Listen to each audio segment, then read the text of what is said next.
Greetings, fellow fans. You're tuned into Fiction Moon, presenting to you today, what if Harry was reborn as a primordial elemental being and every suppression ward Dumbledore built crumbled before age 9, show some love by liking and subscribing. Enjoy the story ahead. Chapter 1, Kindling. The first time Harry made the sky crack, he was 6 years old and standing in the garden with dirt under his fingernails because Aunt Petunia had decided the flower beds needed weeding and Dudley had decided he didn't feel like helping. It wasn't a big crack. Just a sound, like someone snapping a very large twig somewhere above the clouds. The sky was perfectly clear. No storm, no wind. Just that sound, and then the smell of rain that never came, and Aunt Petunia's face going the specific shade of white she reserved for things she refused to acknowledge. Harry had looked up at the sky with wide green eyes and felt something in his chest answer it. Like a bell being struck from the inside. "Get back to work," Petunia said, not looking at him. He got back to work. But he remembered that feeling. He remembered it the way you remember the first breath after nearly drowning, not the details, just the profound animal relief of it. The Dursleys lived at number 4, Privet Drive, which was a street so committed to the idea of normalcy that it had essentially become a religion. The lawns were all the same shade of acceptable green. The cars were all sensible. The children were all adequately clean and moderately successful in ways their parents could mention at dinner parties. Petunia Dursley was the high priestess of this order, and she ran her household with the particular ferocity of someone who believes that if she stops performing normality for even one moment, the whole facade will collapse and something terrible will crawl out from underneath it. She wasn't entirely wrong. Harry lived in the cupboard under the stairs. He had lived there for as long as he could remember, which at 6 years old meant most of his life felt like a dim corridor of chores and hunger and the particular loneliness of being surrounded by people who looked through you rather than at you. The cupboard smelled like dust and old wood and something faintly mineral, like stone after rain. He had come to find it comfortable in the way that animals find dens comfortable, small, enclosed, his. What Harry didn't know, because no one had told him and he had no framework for it, was that the cupboard was also absolutely saturated with suppression magic. Layers of it, careful and intricate as a watchmaker's work, woven into the wood and the plaster and the thin carpet. Dumbledore's work. There were similar layers in the walls of the house, in the doorframe, in the very soil of the garden. A cage built with such craftsmanship that the bars were invisible. For 6 years, they held. They started to slip when Harry turned 7. It began with small things. The kind of things the Dursleys had learned to attribute to coincidence and then pretend they hadn't noticed. A window cracking in the middle of the night with no impact point. The garden hose turning itself on when Dudley came outside with a malicious expression and a water gun he intended to use on Harry. The lights flickering when Vernon raised his voice past a certain volume. Harry noticed. Harry always noticed. He noticed in the way that very quiet children notice things, not by calling attention to it, but by filing it away somewhere behind his eyes and turning it over when he was alone. He started testing things at 7.5, in the privacy of the cupboard, with the door locked from the outside and the house settling around him in the dark. Small tests. He would hold out his hand and think about warmth, and sometimes there would be warmth. He would close his eyes and think about the rain smell from the sky, and sometimes the air around him would shift, just slightly, carrying something that wasn't there a moment ago. It felt less like learning to do something and more like remembering that he already knew it. The wards registered these tests as minor seismic events and compensated. Dumbledore, sitting in his office at Hogwarts with a vast array of monitoring instruments, would occasionally glance at the one that corresponded to Harry Potter and frown at it the way you frown at a slight irregularity that might or might not be significant. He told himself it was fine. Children with magical potential always produced accidental magic. It was normal. Expected. He told himself this with the particular confidence of a man who has never seriously entertained the possibility that he might be wrong. The summer Harry was 8 was the summer the Dursleys went on a camping holiday to Cornwall and left Harry with Mrs. Fig, who smelled of cats and made him look at photographs of all of them. It was not a good holiday for the Dursleys. It rained the entire time. It rained in a way the weather service would later describe as anomalous, a localized weather event of unusual persistence, and the campsite where the Dursleys had set up their tent flooded twice. Dudley stepped in something unidentified. Vernon's brand new car, which he had driven to Cornwall specifically to show off, developed a mysterious issue with all 4 tires simultaneously. Harry had spent the week in Mrs. Figg's house feeling something enormous and peaceful moving through him like a deep current, and thinking about the sea, which he had never seen. When the Dursleys came back, Petunia looked at Harry for a long moment with an expression that was not quite accusatory and not quite afraid but lived in the uncomfortable territory between them. Then she told him to go to his cupboard. He went. He sat in the dark and put his palms flat on the wood and felt the wards pressing down on him like a physical weight. He hadn't been able to feel them before. They were still there, but something in him had begun to recognize them for what they were, the way you eventually recognize a smell you've been breathing so long you forgot it was there. He didn't try to push back. He just noticed. He was good at noticing. The second ward cracked in October of that year. Harry was in school, the same school Dudley attended, which was an ongoing negotiation between Harry's desire to be invisible and the universe's occasional insistence on making him visible. He was sitting in the back of Mrs. Shepherd's class, working on a math worksheet, and a boy named Mark Evans, who was not related to Harry's mother in any meaningful way but shared a surname and a talent for cruelty, leaned over and tore the worksheet in half. Harry looked at what remained of his worksheet. He looked at Mark Evans. He felt something shift in him, very calmly, and every fluorescent light in the classroom burst simultaneously. In the subsequent darkness and screaming, no one was looking at Harry, so no one saw the small, self-contained satisfaction on his face, or the way the air around him had briefly carried the electric smell of a struck match. Mrs. Shepherd had a migraine for 3 days. The lights were replaced. Mark Evans stopped sitting near Harry. The ward that shattered, actually shattered, a clean break that sent a pulse through Dumbledore's monitoring instruments like a stone through glass, did so in late winter, the February before Harry's 9th birthday. It was a Tuesday. Harry remembered this because Tuesday was when Vernon had a late meeting and the house had a different quality of silence without him in it, a slightly lighter silence, and Harry had been sitting at the kitchen table doing homework because Dudley had commandeered the cupboard for a reason Harry hadn't asked about. Petunia was somewhere upstairs. The kitchen was dim, just the overhead light and the blue dusk coming through the window, and Harry was doing fractions. The ward broke over the front door. There was no dramatic sound. No explosion. It simply ceased to exist, and the cessation was so total that Harry felt it as a pressure change, the way your ears pop on a plane. He put down his pencil. He sat very still. He felt, not freedom, exactly, not yet. He felt a door opening in a room he had been in all his life and only now realized had no windows. The air in the kitchen shifted. It found him the way air finds an open flame, circling, interested.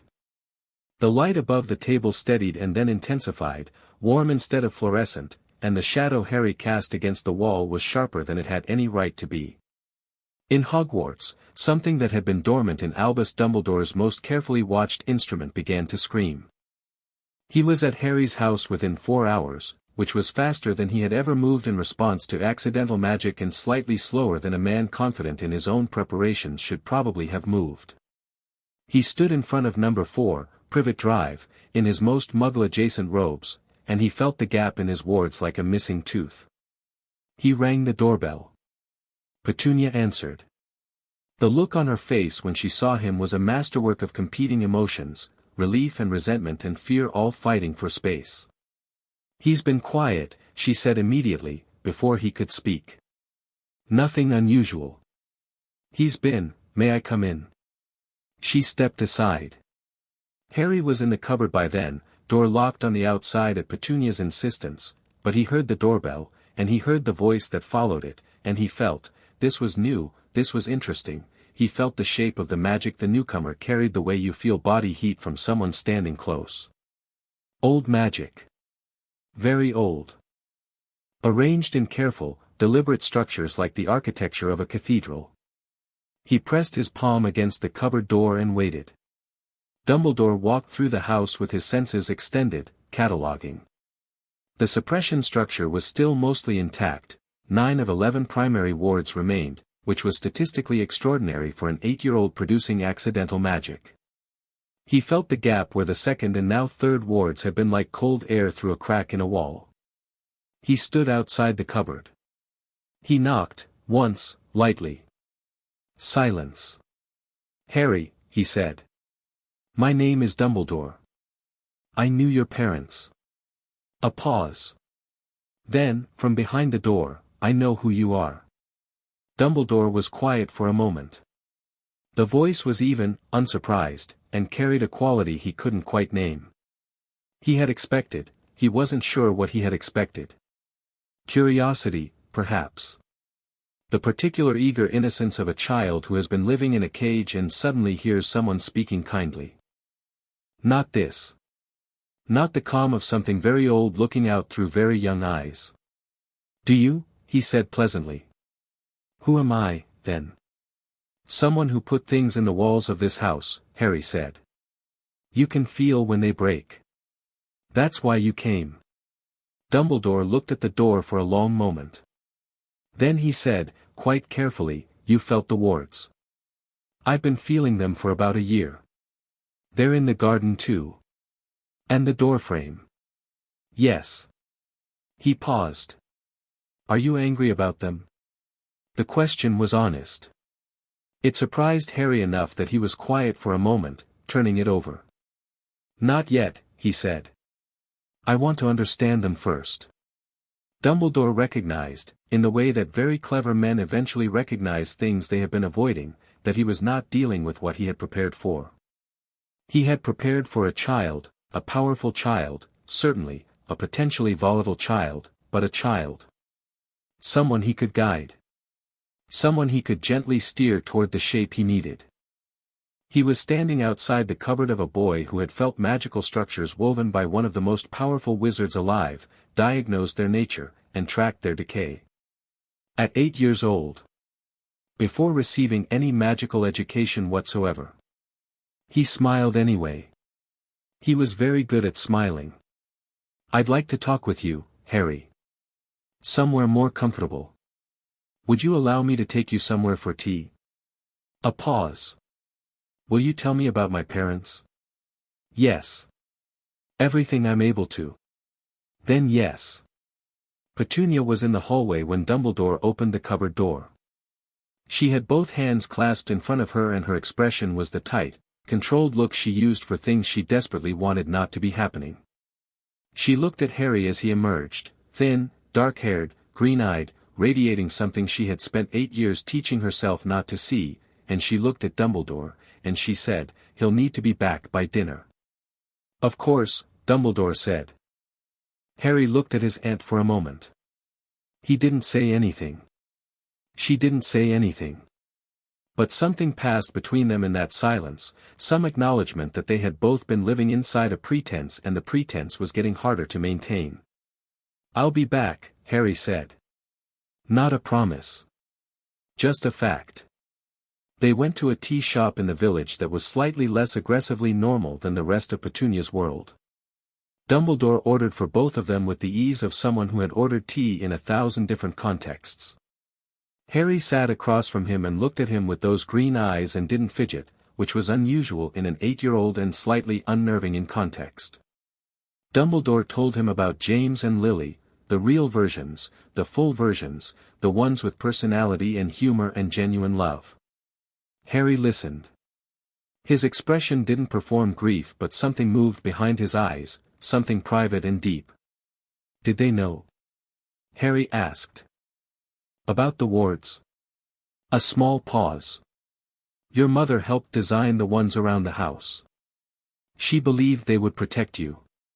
And the ones inside the house? The ones in the walls?" Another pause. Longer. "Those were mine alone." Harry looked at him. "Why?" "There are dangerous people in the world, Harry. People who would harm you if they could reach you. I needed to ensure you were safe. From the thing that killed my parents. Yes. He's not dead. Dumbledore looked at him carefully. No. Not entirely. I know, Harry said, with the matter-of-fact tone of someone confirming a fact they had simply known. I can feel something like him. Far away. It's like, do you know what it's like when something's rotting? Not the smell. Just the sense of something that's wrong with the world in that spot. It's like that. Dumbledore set down his teacup. He was reassessing, continuously, and he was doing it behind the practiced serenity of his expression. When did you first notice that?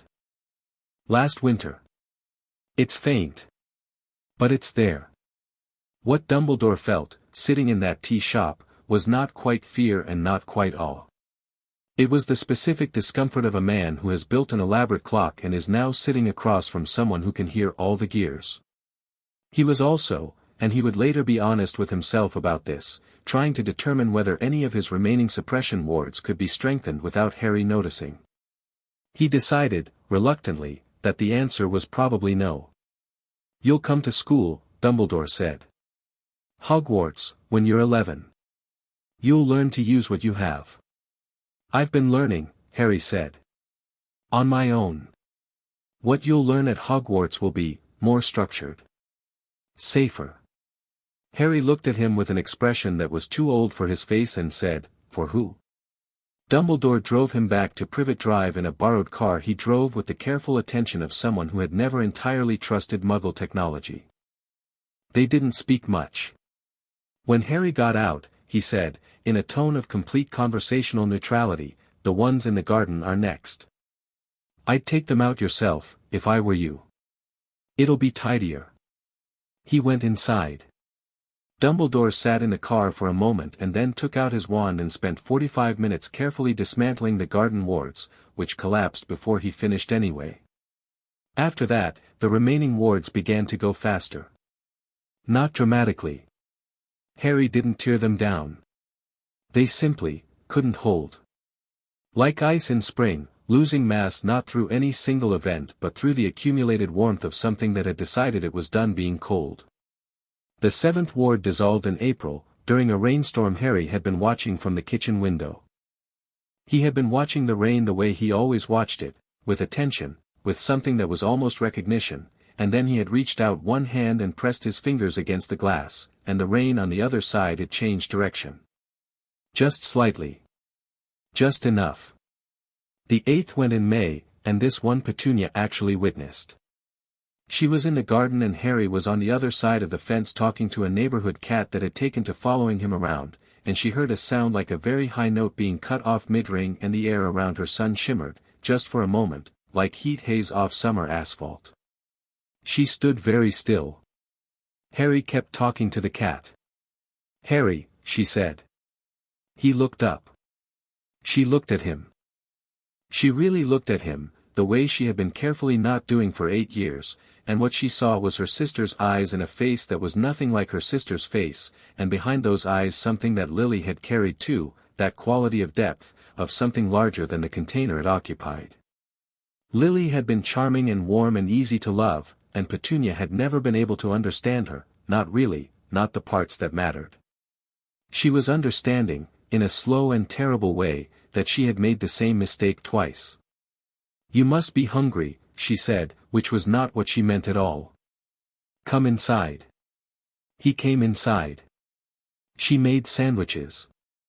They sat at the kitchen table and ate in a silence that was different from their usual silence, less like a wall and more like a held breath. The man who came in February, Harry said. He knew my mum. Yes. Did she know he was putting things in the walls? Petunia looked at her sandwich. Some of them. Not all. No. Not all. Harry absorbed this. You could have told me. I know. A pause that had years in it. I didn't know how. This was true, Harry could tell. She wasn't offering it as an excuse. She was offering it the way people offer true things when they have run out of lies, not because they want to, but because the truth is the only thing left that has any weight. Okay, he said. I'm not. She stopped. Started again. I wasn't kind to you. No. I was afraid of you. He looked at her. I know. He picked up half his sandwich. You can just be afraid of me without being unkind about it. Those are different things.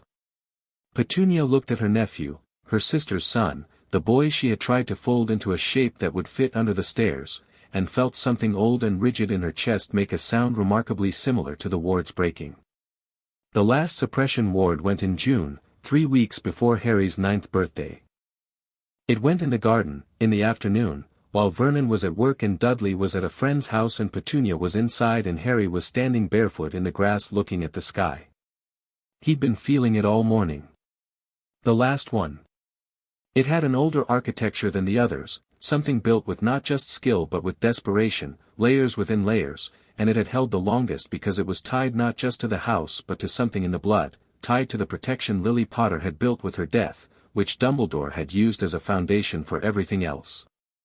Harry had spent the morning sitting with it, feeling it the way you feel a knot before you decide whether to untie it or cut it. He wasn't angry about it.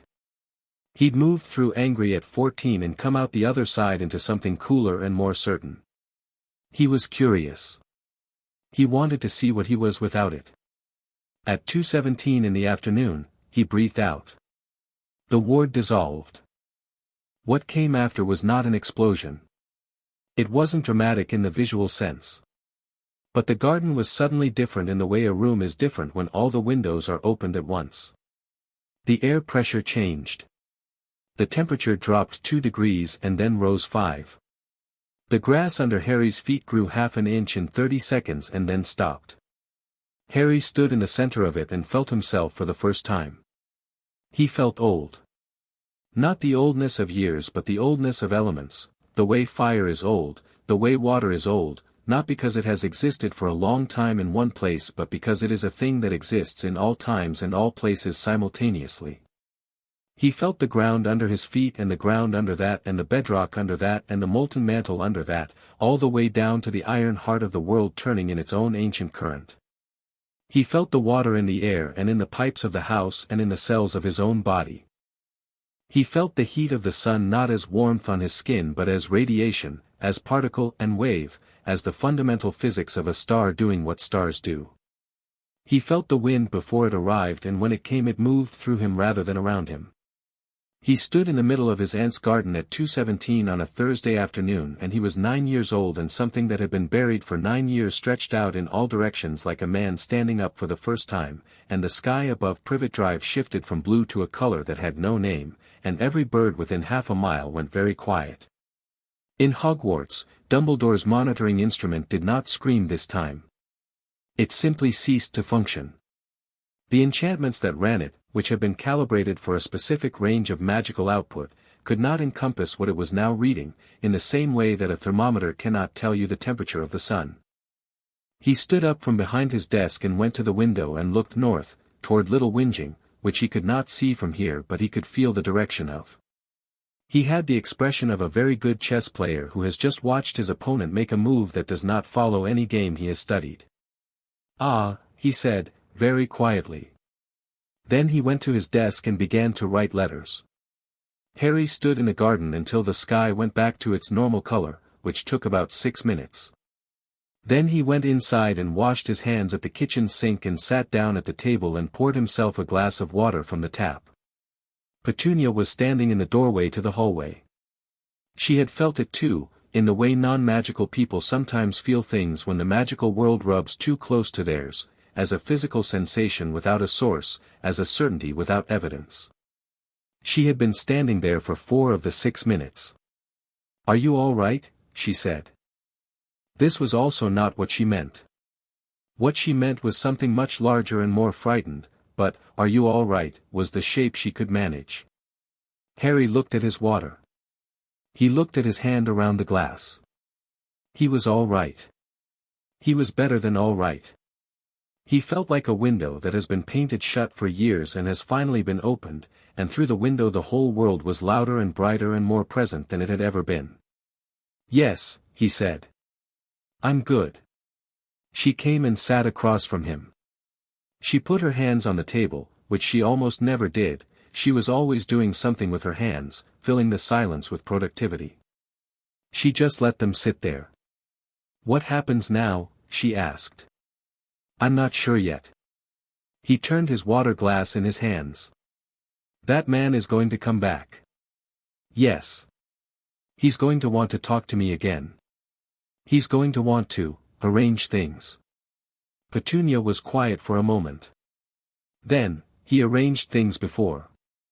He arranged you here." "I know. I let him." Her voice was even. "It suited me. I didn't want to know what you were.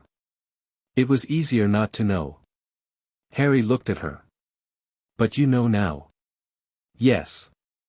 "And?" She met his eyes for the first time in what felt like years. "And I think you should know too. Everything. I think you should know what he told me and what he didn't tell me and what your mother wrote in the letters she sent before." She stopped. Steadied herself. "I kept the letters. I should have given them to you years ago." Harry went very still. Not the stillness of shock but the stillness of enormous attention. "She wrote you letters?" "Yes. She kept writing even when I didn't write back. Until she couldn't anymore." Petunia stood up. "Wait here." She came back with a biscuit tin that Harry had always assumed contained biscuits. She put it on the table and sat back down and didn't open it. "I want you to know," she said, "that she loved you. That's in the letters. She talks about you constantly." A pause. "She was excited for you. Even before you were born she was already." Her voice did something she clearly hadn't planned, and she pressed her lips together for a moment. "She was so much. She was always so much more than I knew how to be around." Harry put his hand on the tin. He felt the letters inside through the metal, not with his hands, with something deeper than his hands. He could feel the resonance of them, paper that had been in contact with someone magical, someone who had handled paper with love. It was faint and old and real. "Thank you," he said. Petunia nodded once and then got up and began washing dishes with her back to him, which was her version of giving him privacy. Harry opened the tin. There were 11 letters. Lily Potter had neat handwriting that occasionally became excited and large when she was describing something that mattered to her, and Harry figured out very quickly that he mattered to her in a way that made her handwriting go large a lot. He read all 11. He read them twice. By the time he finished it was dark outside and Petunia had made dinner without calling him to the table, which meant she had left it in the oven for him, which was the closest she had ever come to the particular language of care. He sat in the warm kitchen with his mother's letters spread on the table around him and he felt something settle into place in his chest, not grief, not exactly, though grief was part of it. Something more like, now I know. Now I know who I came from. Now I know what kind of love built me. He gathered the letters carefully and took them to his cupboard. He lay on his back in the dark with the tin balanced on his chest and felt the wards, all gone now, every one, and the house open around him and the neighborhood around the house and the world around the neighborhood, wide and loud and complicated. He fell asleep with one hand flat against the wall and somewhere in the night it rained, a soft purposeful rain that fell only on Privet Drive and nowhere else, and the gardens of the street were greener in the morning than they had been the evening before. Dumbledore's letter arrived 3 days later, carried by a very dignified owl that landed on the kitchen windowsill and refused to leave until someone took the letter. Harry took the letter. He read it at the kitchen table over breakfast while Petunia made toast and didn't ask. The letter was warm, careful, and packed with an impressive amount of information management. It expressed concern about the ward situation, framed in terms of Harry's safety. It mentioned the school. It mentioned that there were people, trusted people, Dumbledore's people, who could come to speak with Harry. It suggested that some aspects of Harry's nature might be better understood with proper guidance. Between every line Harry could read what it didn't say. I need to know how much control you have. I need to assess whether you are still manageable. I need to re-establish the architecture. Harry set the letter down.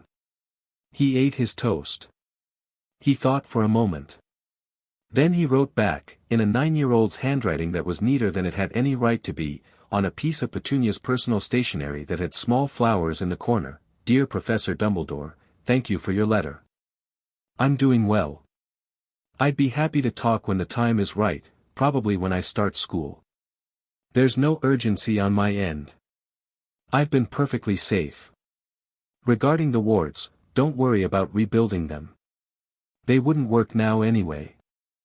Harry Potter. He sealed it and gave it to the owl, which regarded him with yellow eyes for a moment before departing. He watched it go and felt the morning sun on his face and the earth under the house and the water in the pipes and the air shifting over the rooftops of the street, all of it moving through him in a constant low hum like music he had always been able to hear but only just stopped muting. He was 9 years old. He went inside and did the washing up and didn't break anything. That was, he thought, probably good practice. The summer went on the way summers do, long and warm and full of small moments. Harry read everything he could find about weather patterns and geology and the movement of tectonic plates, which he found at the library in books meant for adults, and the librarian gave him a look the first time but didn't say anything because he was a very serious child and serious children in libraries are sacred.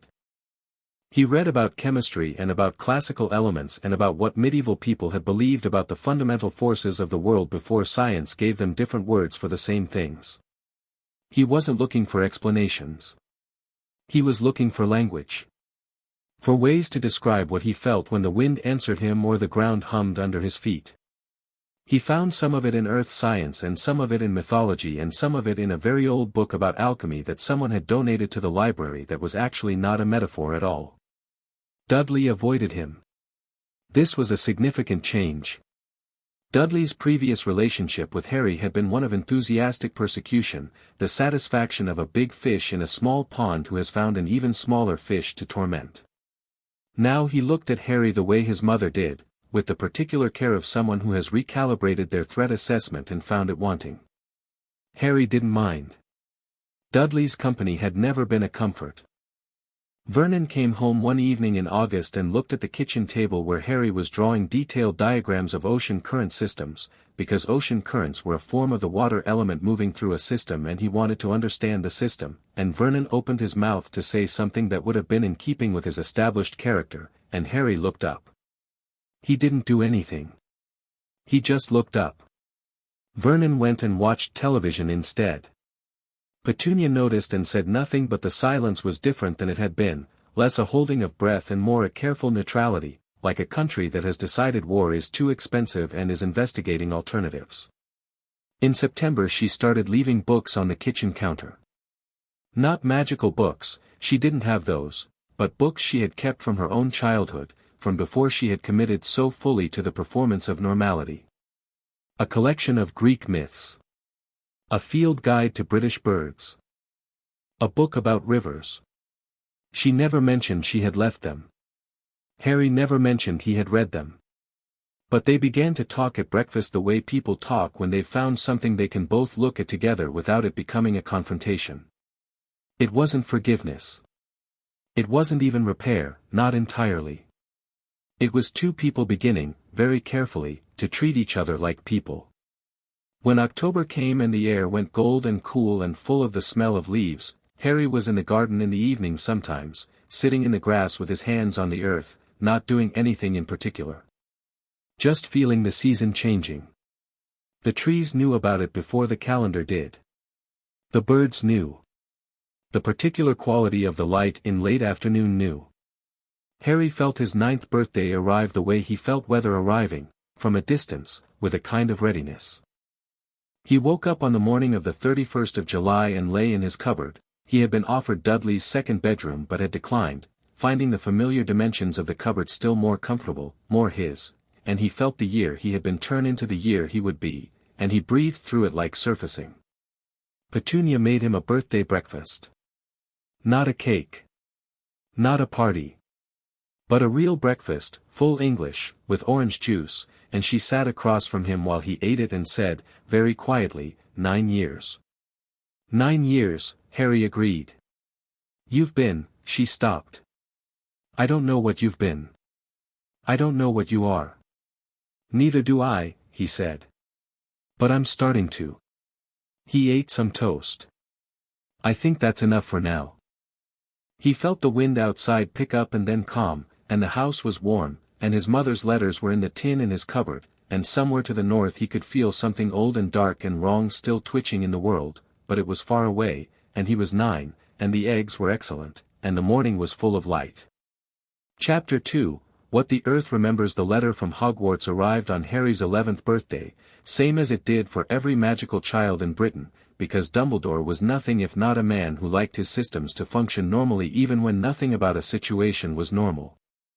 Harry was in the garden when the owl came. He'd been sitting cross-legged in the grass since before the sun came up, which had become a habit, feeling the world wake up, the way the soil temperature shifted, the way birds communicated through their silences as much as their sounds. The owl dropped the letter in his lap with a faintly aggressive precision and left without waiting for acknowledgement. Harry looked at the envelope. Mr. H. Potter, the cupboard under the stairs, 4, Privet Drive, Little Whinging, Surrey. He'd already known the letter was coming. He'd known for most of the past 2 years, since the wards had gone and Dumbledore's careful distance had settled into something like a mutual truce, Dumbledore occasionally sending letters that were warm and full of implication, Harry responding with letters that were polite and gave away nothing. He'd known the way you know a season is changing, not from the calendar but from what the air does. He opened the envelope. Read the letter. Read the supply list. He folded them back up. He sat with his hands in the grass and thought about money. He had none. The Dursleys had never given him money beyond what was required for school supplies, and even that had been begrudged. He knew, from Dumbledore's letters and from a conversation with Petunia he had navigated carefully, that his parents had left him something, vague references to a vault, to the magical bank in London. He knew the name. Gringotts. He went inside. Petunia was in the kitchen. He put the letter on the table between them. She read it and said nothing for a moment. Then, I suppose you need to go to London. I think so. I can drive you. Harry looked at her. This was not what he'd expected. He'd been working out the logistics of getting to London by train on his own, which he could do, he'd done harder things. You take me. Petunia looked at the letter rather than at him. It's the right thing to do. She said it the way people say things they have decided to say before they can talk themselves out of it. I should have taken you years ago. When you were, before. I should have helped you find out what you were. Harry was quiet for a moment. All right, he said. Thank you. She drove him on a Saturday, because Vernon had golf on Saturdays and she had decided, with the quiet finality she brought to most significant decisions, that Vernon did not need to be part of this. They drove mostly in silence, which was comfortable in the way their silences had become comfortable, shared rather than opposing. She dropped him at the entrance to the Leaky Cauldron on Charing Cross Road. She knew where it was, she had known all along, she had walked past it 100 times with Lily as children, and she sat in the car with her hands on the steering wheel and looked at the grimy pub front and said, I'll be at the cafe on the corner. Come back when you're done. You could come in, Harry said. No. A pause. This part is yours. Go on. He went in. The Leaky Cauldron was dark and warm and smelled like old wood and something alchemical underneath, a particular smell that Harry's nose sorted automatically now as old magic, accumulated, layered, benign. The barman, Tom, his name was Tom, Harry could feel that people had said that name 10,000 times in this room, glanced up when Harry entered and did a visible double-take at the scar on his forehead. Harry was used to being looked at. He waited for Tom to finish looking and then said, I need to get to Diagon Alley. Tom tripped over himself opening the back door. The courtyard was brick and unremarkable until Tom tapped the right sequence and the wall flowered open, bricks drawing back like a slow exhalation, and Diagon Alley revealed itself with the kind of casual magic that assumed you'd seen it before and had no interest in performing for newcomers.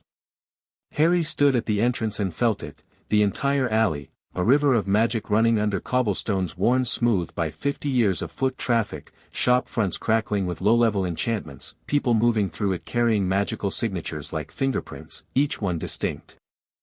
He felt Gringotts at the far end like a stone dropped in still water, the reverberations of it reaching him even from this distance. Old magic. Older than the alley, older than London, the kind of magic that remembered when these islands were covered in different forests. He walked. The alley parted for him in the way that crowds sometimes part for people who move with absolute certainty, not aggressively, not imposingly, just in the way that water moves around a stone, automatically, because the stone is not planning to move. He looked at everything. The apothecary with its jars in the window. The owl emporium with its 100 different eyes watching him pass. Madame Malkin's robes, flourish and blots with books stacked in its windows to precarious heights. He registered all of it and kept walking. Gringotts was marble and goblin and money and old deep magic, and Harry felt it shift when he walked through the doors the way the ground shifts very slightly before a tremor. Not threatening. Recognizing. The goblin at the nearest desk stopped writing and looked at him. Not the casual there's a wizard look of professional assessment. Stopped. Put down his quill. Looked. Harry Potter, the goblin said, and it was not a question. Yes, Harry said. I'd like to access my vault. And I'd like to know what's in it. The goblin, his nameplate said Ragnarok, and he had the look of a goblin who was senior enough not to have to deal with 11-year-olds directly and was choosing to anyway, stepped down from his stool with a deliberateness that suggested significance. Follow me. They walked through the hall, past tellers who glanced up as Harry passed with the same arrested attention as Ragnarok had shown, and into a corridor that sloped downward and had the close, mineral smell of deep earth, which Harry found deeply comfortable. You've been to Gringotts before? Ragnarok asked, without turning around. No. First time.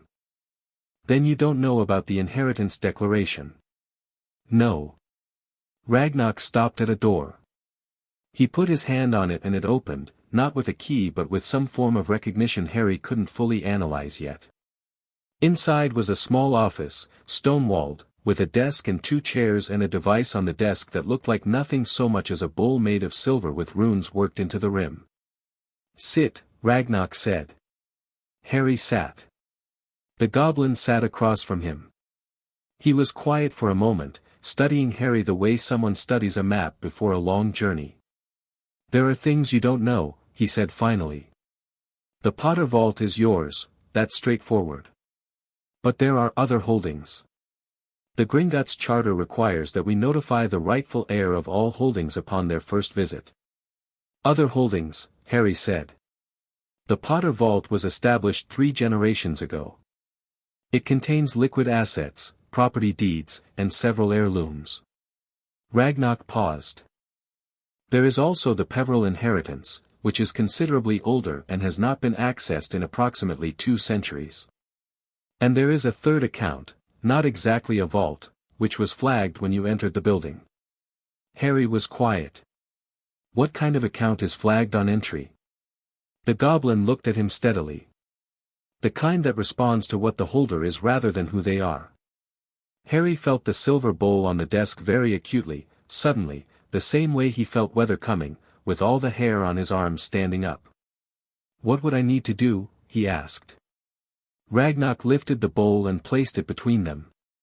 3 drops of blood on the rim. The runes will do the rest. Harry looked at the bowl. He didn't feel apprehension. He felt the particular sharpening of attention that came when something was about to be true, when the shape of something previously unclear was about to resolve into form. He reached across the desk, and Ragnarok produced a small silver pin without being asked, and Harry pressed it to his fingertip, and 3 drops of dark red blood fell onto the rim of the bowl. The runes lit. Not dramatically, not flashing, not explosive. They lit the way embers light, from within, a slow bloom of red gold that moved around the entire rim and then down into the base of the bowl. The bowl filled with light. And then it filled with information, which poured into Harry's awareness not as words but as knowing, the same way he had always known things about the earth and the air, suddenly, completely, without preamble. The Peveril line.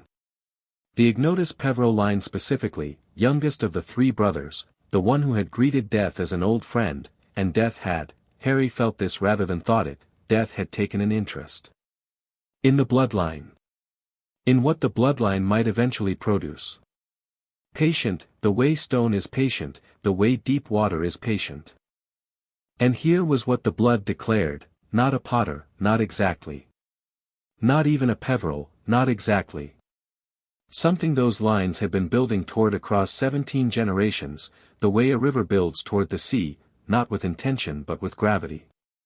With the inevitability of water finding the path of least resistance toward the lowest possible point. Something primordial. Harry sat back. The light faded. He looked at the bowl and then at Ragnarok.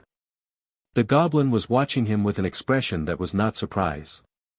It was the expression of someone who has been waiting to see whether a particular thing was going to happen and has now confirmed that it has. "You knew," Harry said. "We suspected. Since the account was established, which was not by a human. The entity that established it left instructions for when the heir arrived." "What entity?" Ragnarok produced a letter from the desk drawer. It was old, not ancient, but old enough that the paper had a different quality, heavier, more substantial than modern paper. The handwriting was in a script Harry didn't recognize but could read anyway, the way he could feel the language of weather and stone. It translated itself into his understanding without passing through the intermediate step of being a foreign language. "To the heir, who will know what this means when they read it, you are what we were before we learned to name things. This bank has held your inheritance not in gold, though there is gold, but in record. In memory. The earth remembers what human histories forget. Gringotts remembers what the earth tells it. Your inheritance is threefold, the Potter resources, which are human and practical. The Peveril artifacts, which are older and more dangerous. And the third thing, which has no vault because it cannot be contained. Go well." There was no signature. Harry set the letter down. He was quiet for a moment, and then he said, "I'd like to see the Potter vault." "Of course," Ragnarok said. "And the Peveril vault?" "Yes. Both." The carts were exactly as wild as the sensation of riding them suggested, stone blurring past at speed, the rush of deep air, the smell of metal and old magic getting stronger as they descended.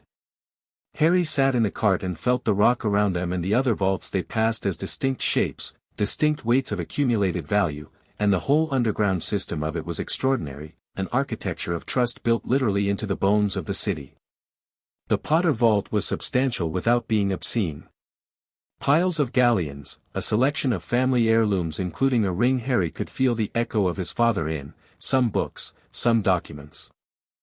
Harry took enough gold to cover his school supplies several times over and stood in the vault and felt his father's presence in the objects the way he felt things through the earth, faint and real and gone. "I would have liked you," he thought, to no one in particular. The feeling that moved back wasn't words. But it was warm. The Peveril vault was in a section of Gringotts that the cart reached after 10 minutes of descent, and Harry felt the change in the magic at this depth, older, denser, more serious in the way that deep things are more serious than surface things. The vault door had no lock. When Harry approached it simply opened, because it had been waiting for someone who could feel it opening rather than someone who needed a key. Inside, less gold. More artifacts. A cloak that was. Harry picked it up, and it fell over his hands like water, like a physical impossibility, like the absence of substance shaped into substance. It was the most magical object he had ever touched, and it was also clearly very old, and it made him feel, when he held it, like he was standing in a space between moments rather than inside time. He kept it. There was a wand in a case. Old wood, dark, and Harry opened the case and didn't touch it because the moment his hand got within 6 inches of it he felt the wand respond, and it was a response that was too large, too hungry, like touching a live wire. He closed the case and left it. He wasn't ready for that particular conversation yet. There was a stone. He felt it through the small bag it was in before he opened the bag, and what he felt from it was so specific and so strange, not the aliveness of the cloak, but the opposite, the particular resonance of the boundary between alive and not alive, the permeable edge where one state becomes the other, that he put it in his pocket and stepped back. He would think about the stone later. He came back up to the main hall carrying an unassuming bag that was heavier than it looked and considerably more significant than it appeared, and Ragnarok walked him to the door and said, "The account will be available whenever you require it. You don't need a key." "I know," Harry said. The goblin almost smiled. It was the closest thing to approval Harry had ever seen on a face that was not built for the expression. Gringotts has not had a holder of a third account in 500 years. What happened to the last one? She walked into the sea in 1492 and the sea didn't give her back. A pause. This is not considered a negative outcome in our records. Harry considered this. Good to know, he said, and walked out into the alley. The alley was busier now, morning had become midday and families with school lists were moving in and out of shops with the purposeful energy of people on timed errands. Harry felt the crowd the way he felt weather, as a system of moving parts with its own logic. He found Madame Malkin's because it was where it was, not because he looked for a sign. Inside, 2 other children were being fitted. A girl with bushy brown hair who was reading a book while the seamstress worked around her. Harry felt her magic immediately, bright and structured and almost uncomfortably organized, like a library where everything is in exactly the right place but someone has arranged the books by emotional significance rather than genre. It was impressive magic for an 11-year-old. She hadn't done anything with it yet. It was all potential, coiled and waiting. A boy with round cheeks and a nervous expression who kept fidgeting despite the seamstress's attempts to keep him still, whose magic was slower and earthier and more hesitant. Harry felt it like the feeling of soil that has been compact for a long time suddenly being turned over, full of potential but not sure what to grow. Madame Malkin was cheerful and brisk and measured Harry without asking him anything meaningful. The girl looked up from her book when Harry stood next to her. "Hogwarts," she said. "Yes," Harry said. "Hermione Granger," she said, with the directness of someone who has been told to introduce herself properly her entire life. "I'm Muggle-born. I've read all the standard textbooks already." "Have you?" "Some of them." He paused. "The standard textbooks don't cover most of what I'm interested in." She gave him the look of someone who has been told things are above their level for most of their life and is perpetually annoyed by this. "What are you interested in?" "Elemental theory. Preschool magical traditions. The relationships between what magic is made of at a fundamental level versus what it does at a practical level." Hermione stared at him. "There's barely anything written about elemental theory in the standard curriculum." "I know. I've been looking at older texts." "Where did you find older texts?" "Mostly I just felt it," he said, which was not a complete answer and he knew it, but it was the truest one. "The theory, I mean. I can feel what magic does at the level underneath spellwork." The books were mostly confirmation. She looked at him for a moment with an expression he recognized. It was the expression of someone encountering a peer rather than a competitor. "That's extremely unusual," she said. "Yes," he agreed pleasantly. "What's your name?" "Harry Potter." The seamstress's pins clattered to the floor. Hermione looked at his forehead, where the scar was currently visible above his fringe. She looked at it with academic interest rather than reverence, which Harry found immediately refreshing. "Oh," she said. "I read about you. Not the children's books, those are obviously simplified. I read the historical accounts. The ones in the restricted secondary sources that talk about what happened on Halloween in 1981. She paused. The secondary sources suggest there was something unusual about your survival that wasn't just your mother's sacrifice. Yes, Harry said. Do you know what it was? He thought about the bowl of silver runes and the letter in old script and the cloak folded in his bag and the stone in his pocket. Getting there, he said. She nodded, accepting this with the pragmatism of someone who understands that research takes time. Neville Longbottom, she said, glancing at the boy on her other side, who had been listening with the expression of someone who is trying to understand a conversation being conducted at a different frequency. He's been standing there for 5 minutes. You should introduce yourself. Neville Longbottom looked startled to be included.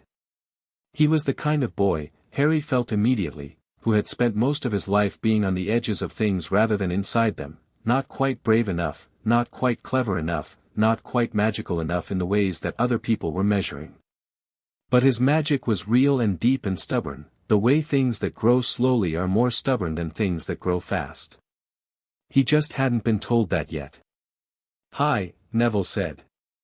Are you really, I mean? Sorry. Everyone's going to ask you that, aren't they? Probably, Harry said. You can just ask normally. Are you really Harry Potter? Yes. Neville absorbed this with a slow nod, the way he absorbed most things, not dramatically, just steadily, until the fact had found a place to sit. My gran talks about you sometimes. Not in a weird way. Well. Maybe a bit in a weird way. She cried when you defeated you-know-who. My parents they knew your parents. Sort of. Harry looked at him. He felt the history in that sort of, the weight of things left over from the war, the specific gravity of the Longbottom family in all of it. I know, he said, quietly. My mum mentioned your parents in her letters. Neville's face did something complex and private. You have her letters? My aunt kept them. He paused. Your parents, what she said about them, it was good. She respected them. Neville looked at the floor and then at the ceiling and then, with the particular determination of someone deciding not to cry in Madame Malkin's, at a point on the wall. Okay, he said. Thanks. Hermione was looking at Harry with an expression that suggested she was filing this moment under emotional intelligence, surprisingly functional. She went back to her book but left it slightly lower than before, as if she wanted to be accessible to the conversation. They walked out of Madame Malkin's together, which none of them had planned but which happened naturally, the way water finds the path of least resistance toward company. The alley was bright and crowded. Books? Hermione said. I need a wand, Harry said. They both looked at him. Ollivander's was exactly what it felt like from outside, narrow and dusty and full of boxes stacked with the particular organization of a system only one person has ever understood. Ollivander was at the back. Harry felt him before he saw him, magic so old and so specifically focused on the craft of wand-making that it had become a kind of ambient field, a perfume of vocation. Ollivander came forward and looked at Harry with silver eyes that were the most direct eyes Harry had encountered since Ragnarok. He didn't say my, or how extraordinary or any of the things the atmosphere of the shop suggested he might say. He looked, carefully, and then he was quiet for a moment. Interesting, Ollivander said. Your father, Holly and Phoenix Feather, 11 inches. Your mother, Willow and Dragon Heartstring, 10 1/4. He tilted his head. Neither of those will work for you. No, Harry agreed. May I? Ollivander held out one hand, palm up. Harry placed his hand over it without touching, and the wand-maker kept his eyes on Harry's and said, You've already had contact with the Deathly Hallows. It wasn't a question. The cloak, Harry said. And the stone. Ollivander lowered his hand. He went to the back of the shop. He was gone for a long enough time that Hermione, who had followed Harry in out of academic curiosity, began to look at the boxes on the shelves with interest. Then Ollivander came back with a box that was darker than the others, almost black, and he set it on the counter and opened it and didn't offer the wand inside to Harry directly. Oak, he said. With a core of, this is the unusual part, the core is not a single material. There are 3 wand makers in Britain who could have made this. I am the one who did, 19 years ago, when something told me to. I have been waiting. He picked up the wand.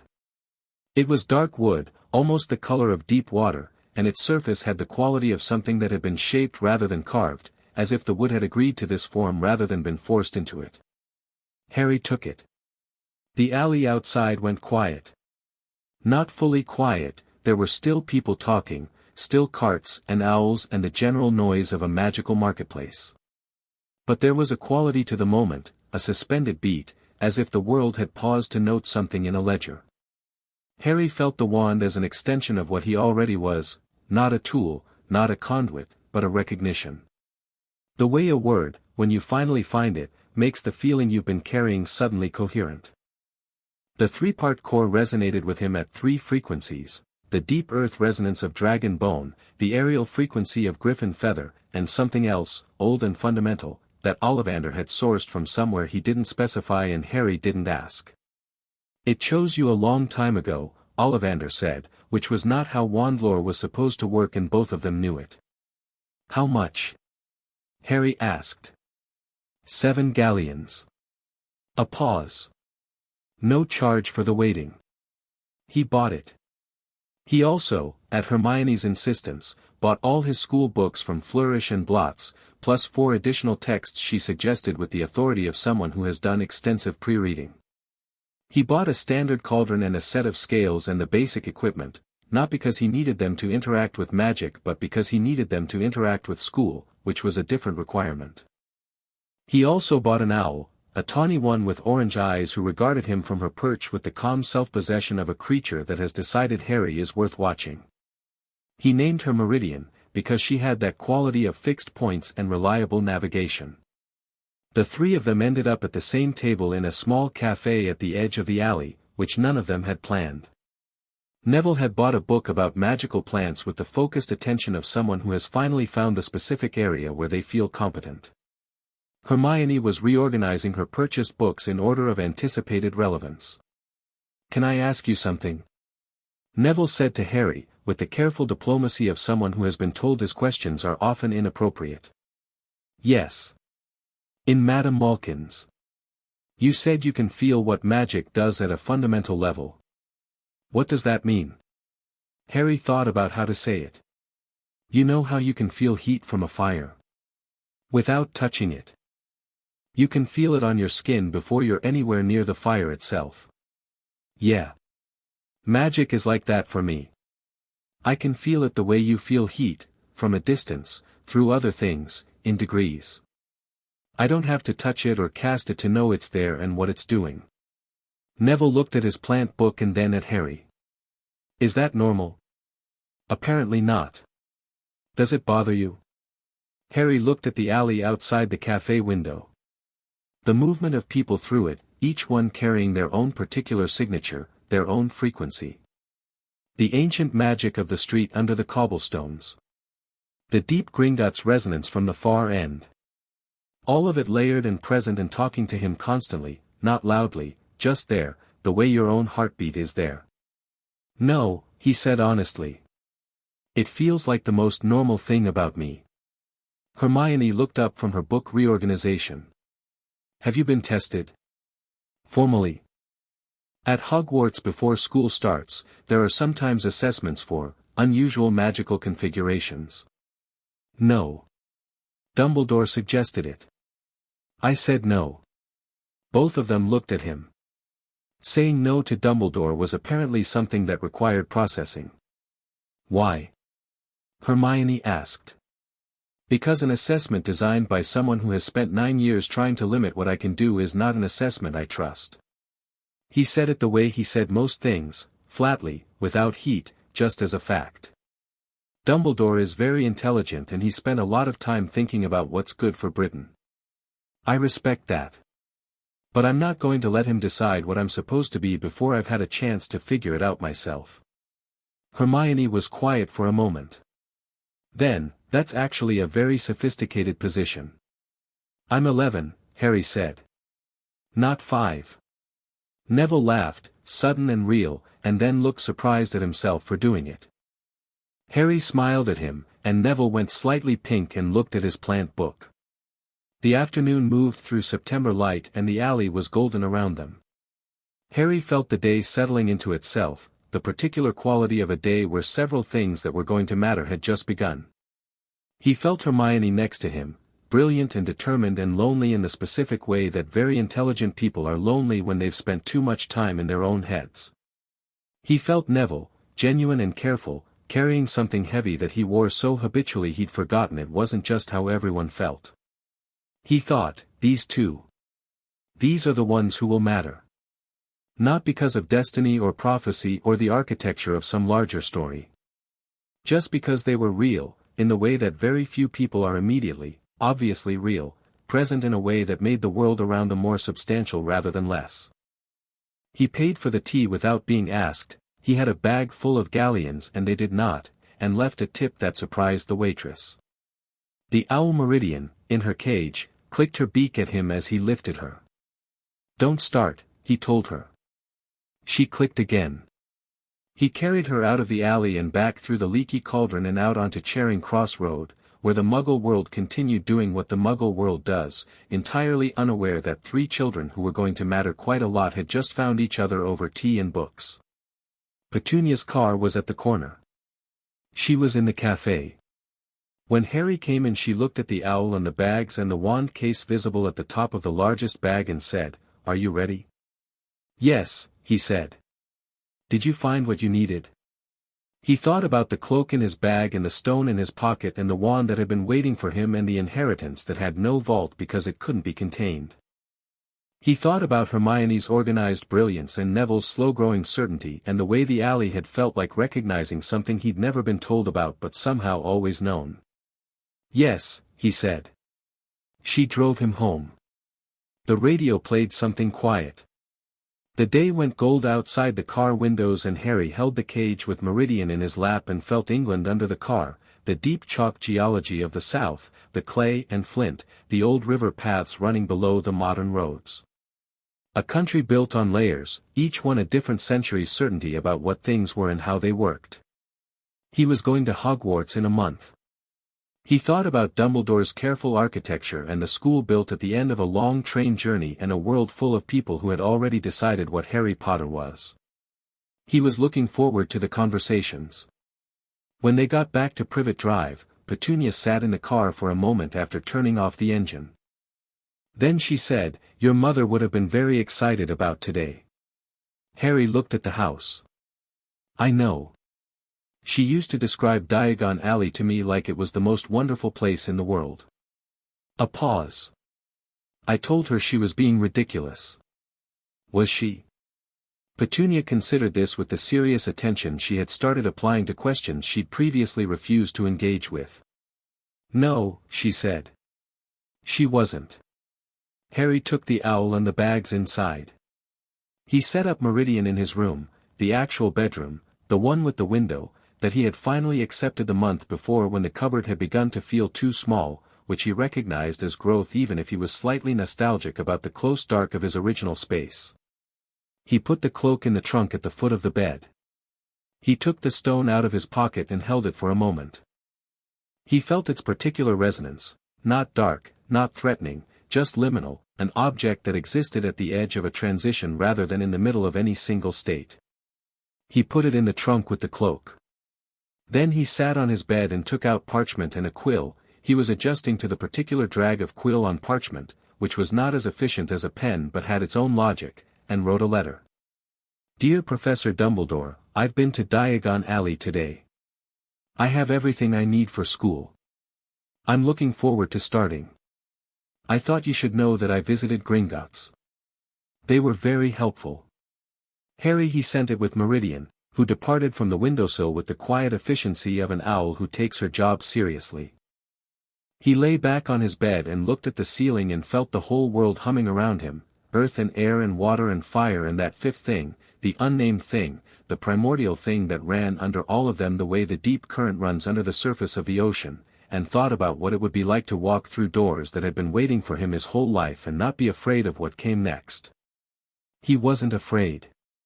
He realized, very slightly impatient.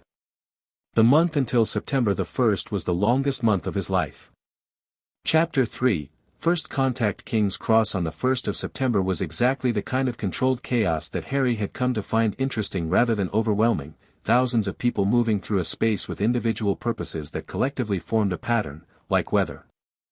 He stood at the barrier between platforms 9 and 10 with a trolley and Meridian in her cage and felt the Hogwarts Express on the other side of the wall the way you feel a very large fire from 2 rooms away. Something old and purposeful, burning with intention. Petunia had driven him. She had also, without discussion, packed him a lunch that was far better than anything she had ever made for Dudley's school trips, which Harry had noted and not mentioned. At the drop-off she had straightened his collar with the specific efficiency of someone performing a caring gesture for the first time and finding the mechanics slightly unfamiliar, and said, "Right. I will," he said. "Not to that man. To me. I know." She drove away before he could see whatever her face did next, which he thought was probably deliberate and respected. He walked through the barrier without hesitation because he could feel the platform before he was through the wall, the distinctive pressure of a place that existed in a different relationship to space than the platform on the other side, a bubble of compressed magical geography that the Muggle world had simply learned to ignore. The Hogwarts Express was red and enormous and breathing steam in the cool morning air, and Harry stood at the edge of the platform for a moment taking stock. Families everywhere. Children in new robes carrying owls and cats and the particular expression of people about to do something that has been talked about for years. Parents trying to appear calm while emanating visible anxiety. He found Hermione in the crowd because her magical signature was by now familiar, bright and organized and currently elevated with excitement she was trying to contain behind a practical expression. She was with her parents, who were Muggle dentists and were handling the experience of seeing off their 11-year-old on a magical train to a Scottish castle with the slightly shell-shocked thoroughness of people who have done their research and found it insufficient. Harry waved. Hermione said something to her parents and came over, dragging a trolley with extreme efficiency. "You're here," she said. "Obviously. I've already found a compartment. I saved 3 seats. Neville's family is somewhere in the crowd, his grandmother is wearing a hat with a stuffed vulture on it so she should be easy to spot." Harry looked across the platform. He found Neville without difficulty, identifiable by the Gringotts mentioned earthen quality of his magic and the expression of someone being publicly loved in a way they find mortifying. A small woman in an astonishing hat was gripping both his hands and saying something at a volume that carried over the general noise. Beside her was a tall young man who Harry felt was related to Neville. The magical signature had the same deep earthy quality but more settled, more confident, the same energy in an older arrangement. "That must be Frank," Harry said. "His uncle." Hermione looked. "I thought his parents were, oh. The uncle. Right." She paused. "Does it feel strange, knowing things like that? About people? Just from, sensing them? It's like recognizing an accent," Harry said. "You're not reading minds. You just know which region someone's from." Hermione considered this metaphor with the focus she applied to metaphors she suspected of being technically imprecise but functionally useful. "That's a good way to put it," she said, which was high praise from her, delivered with the slight surprise of someone not entirely accustomed to finding external descriptions adequate. They collected Neville, who extracted himself from his grandmother's farewell with the relief of someone reaching shore after a long swim, and boarded the train. Their compartment was near the middle of the train, which Hermione had chosen because it was statistically the most stable ride position, and she explained this unprompted while stowing her trunk. Harry put his in after, and felt the train stir under his feet, vast and purposeful, already oriented towards Scotland, already wanting to move. The platform noise outside was rising. Doors slamming.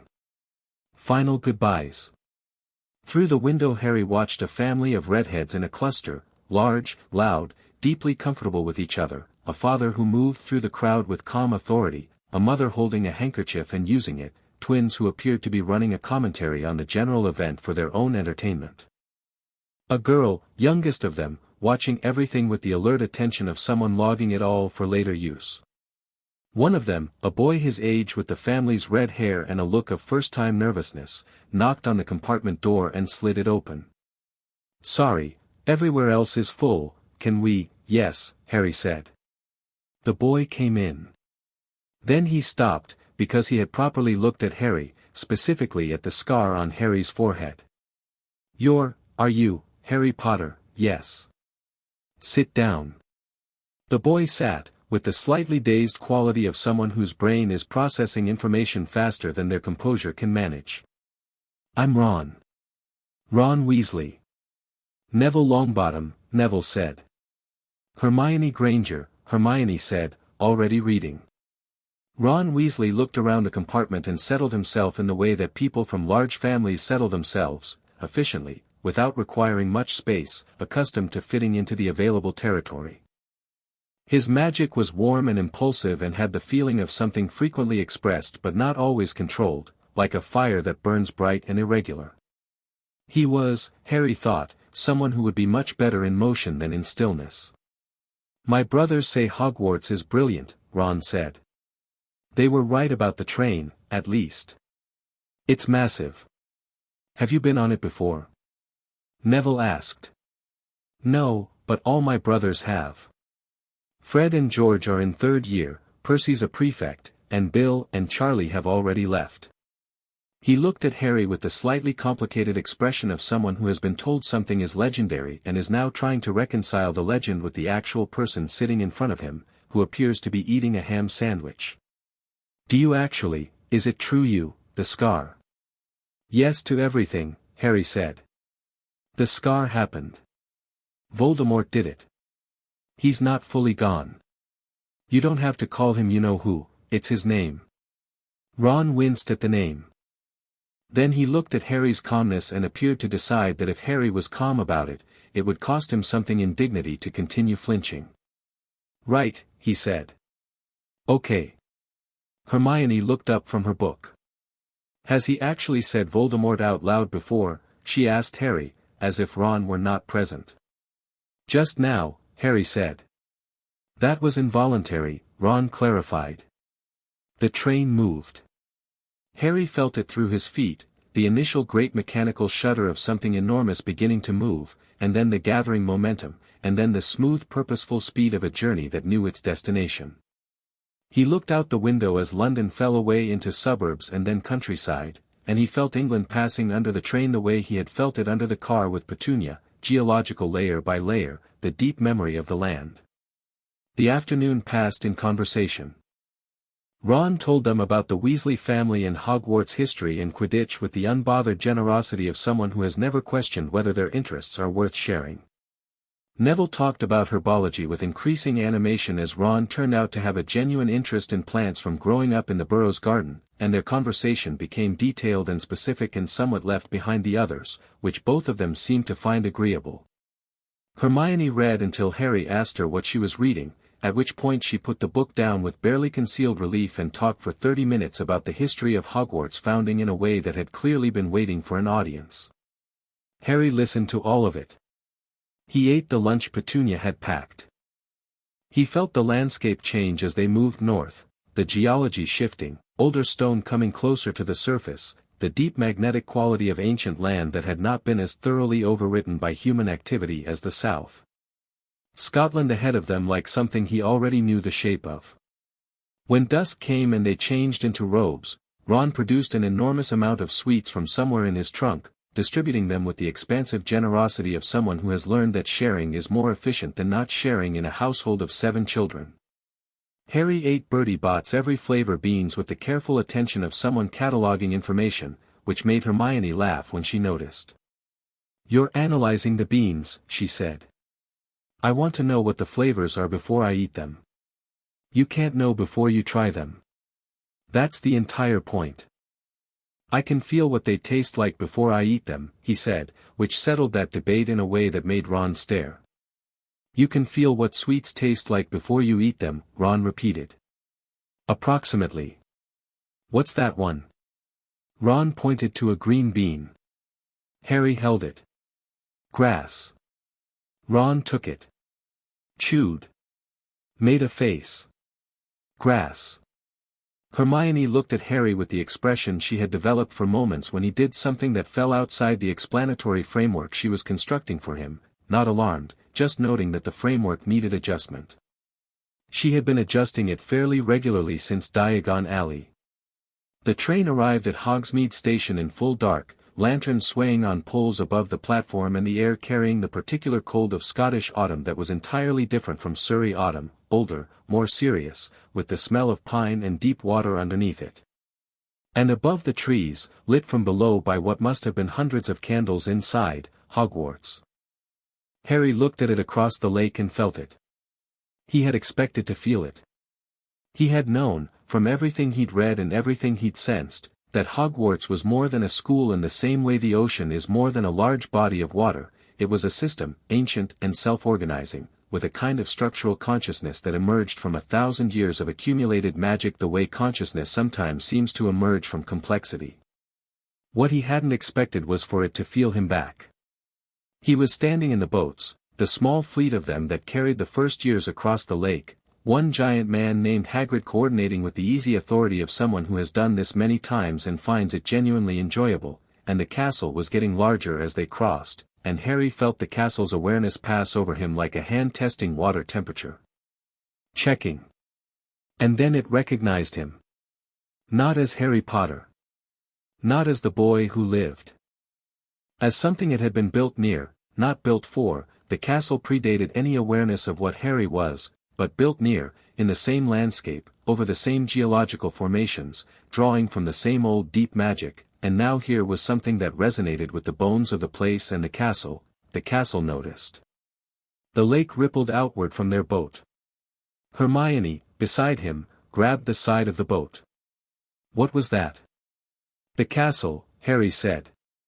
She looked at him. She looked at the castle. She looked at the water, which was still again. The castle did that? Harry. Yes. What exactly happens when we get there? I'll be sorted, he said. Same as everyone. I mean, for you specifically. Given, you know. She waved her hand in a gesture that encompassed his general situation. He thought about the hat that supposedly put you in a house and the hall full of students and teachers and the headmaster who had been carefully managing Harry's situation for 11 years and had just received a letter informing him that Harry had been to Gringotts. It'll be interesting, Harry said. The Great Hall was exactly as described in every historical account and exactly more than any description could convey, the bewitched ceiling showing a sky full of stars, the candlelight, the 4 long tables full of students watching the nervous cluster of first years file in. Harry walked in behind Hermione and in front of Neville and felt the hall's accumulated magic like standing inside something that breathed. He felt Dumbledore immediately. Not physically, the man was at the high table, which Harry hadn't yet looked at, but his magical presence was distinctive, cathedral architecture precise and old and extremely aware of the door through which the first years had just walked. He also felt something he hadn't anticipated. Several somethings. The sorting hat, sitting on its stool, had a kind of awareness that battered old objects acquire when they've been imbued with too much intentional magic over too many years, a slow, deep, sideways consciousness that was less like intelligence and more like the particular cunning of something that has been paying attention for a very long time. The ghost of a woman near the Ravenclaw table, who had a particular silvery quality he hadn't experienced in a living magical signature, not dead, not alive, in between, the same register as the stone in his trunk. And at the staff table, one person whose magical signature was not like the others. Most of the teachers had signatures in the normal range, varied and distinct but within what Harry had come to understand as the expected parameters of trained magical humans. But one, greasy-haired, black-robed, sitting slightly apart from the others with the practiced self-containment of someone who is always slightly apart, had a signature that was more complex than the others. Darker in certain frequencies, and with something underneath the darkness that was almost like brilliance, a burning deep in the structure of it, occluded by layers of defensive magic and deliberate self-concealment. Not evil. Harry made that determination cleanly and without much drama.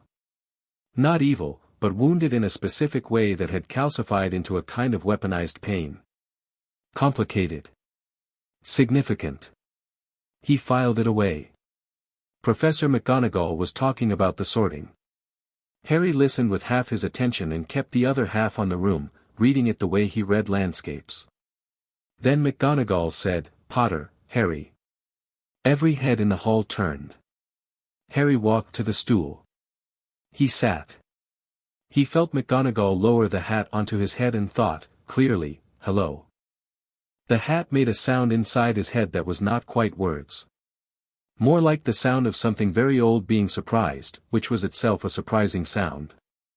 "Well," said the hat. "In 532 years of sorting, I have placed every student in one of 4 houses. I have encountered students who were difficult to place. I have encountered students who fought me. I have encountered students who were not entirely what they appeared." A pause. "I have never encountered this. What am I?" Harry asked. He was curious, not anxious. "You're asking me?" The hat seemed amused. "Child, you are the oldest thing that has sat on this stool since the founders put me here. I can feel 4 houses in you, not in the sense that you could go to any of them, in the sense that the qualities they represent are in you simultaneously and prior to them. As if the qualities existed before the categories were invented to describe them. Where do I go? Where do you want to go?" Harry thought about this. He thought about Hermione, who was the most Ravenclaw person he had ever met and was currently standing near the sorting stool looking at him with undisguised scientific interest. He thought about Neville, whose earnestness was pure Gryffindor even if he hadn't been told that yet. He thought about the kind of person he wanted to be, which was not someone who won by being placed in the right category, but someone who moved through all categories freely. "Gryffindor," he said. "Because that's where the people I know are going." The hat was quiet for a moment. "Most students choose for ambition or belonging. That's a different reason. Is it wrong?" "No," the hat said, and something in its tone was almost fond. "It's the most honest answer I've had in years." "Gryffindor," it shouted, to the hall. The Gryffindor table erupted. Harry took the hat off his head, handed it to a blank-faced McGonagall, who had the expression of someone who had expected something unusual and still not been entirely prepared, and walked to the Gryffindor table. He sat down between a second year who shifted over with automatic Gryffindor accommodation and an empty space that Hermione and then Neville filled as they were sorted, both of them in quick succession, the hat barely touching their heads before announcing the decision. Ron went to Gryffindor too, dropping into the seat across from Harry with the face of someone who has gotten what they hoped for and is now processing the relief. Harry looked at the high table. Dumbledore was looking at him. The old man's expression was warm, serene, and behind it, Harry could feel the precise quality of it the same way he felt weather pressure. There was a recalibration happening. Fast and thorough and invisible to anyone who wasn't paying the right kind of attention. Harry looked at him calmly. Dumbledore smiled and raised his goblet. Harry looked away. The feast was extraordinary. He ate with the appetite of someone who has spent significant portions of their life in a house where food was allocated rather than shared, and he noticed the magic of the food itself, the enchantments that kept it warm, the kitchen below, the house elves whose magical signatures were distinct and interesting and very old in a way he hadn't expected. He filed that away too. Dinner conversation moved around him. Percy Weasley, as a prefect, was delivering a monologue about the importance of following rules. Fred and George Weasley, at a nearby section of table, were conducting what appeared to be an experiment involving gravy. Ron was explaining Quidditch to Neville with the evangelism of the converted. Hermione was asking a second-year girl named Katie Bell increasingly specific questions about the charms curriculum. A boy across the table, blonde and sharp-featured with expensive robes and the kind of magical signature that said Old Family, conscious of it, leaned over and looked at Harry. "Potter," he said. "Draco Malfoy." He said his own name with the precision of someone who expects it to mean something. Harry felt the shape of the Malfoy family in him, old magic, aristocratic, with layers of something darker underneath that weren't the boy's fault because he hadn't built them. Malfoy, Harry said. Draco looked at him with the directness of someone deciding what category Harry fell into. I've heard about you, he said. Most of what people say is contradictory. Some say you're going to be powerful. Some say the surviving was luck. Which do you think? Harry asked. Draco looked at him. He was, Harry could tell, more intelligent than his presentation suggested. The expensive robes and the prepared social performance were the surface of something more complex underneath. I haven't decided yet, Draco said. Fair, Harry said. Draco looked slightly wrong-footed, as if he'd been prepared for either dismissal or social climbing and hadn't accounted for indifference. He recovered quickly, because Malfoys were trained to recover quickly. My father knows Dumbledore, he said. On the board. I imagine he does, Harry said. He'll be watching your progress. Harry looked at him clearly. Tell your father to watch whatever he likes. He went back to his food. Draco was quiet for a moment. Then he said, surprising Harry slightly, I saw the sorting. When the hat was on your head. The whole hall went cold for a second and none of the candles moved but all of them got brighter. He paused. What did you say to it? Harry looked at him. Draco Malfoy, he decided, was someone who noticed things and was going to be either very useful or very difficult depending on which direction his intelligence took him. I told it where I wanted to go, he said. Draco absorbed this. Just told it. Yes. And it listened. Yes. Draco looked at his food and then back at Harry with an expression that was trying not to be impressed and failing at the edges. He said, which was his version of a significant concession, and went back to his dinner. Potions, the next morning, was Snape. Harry had been thinking about Snape's magical signature since the night before, the complexity of it, the layered concealment, the dark undertones and the burning intelligence underneath.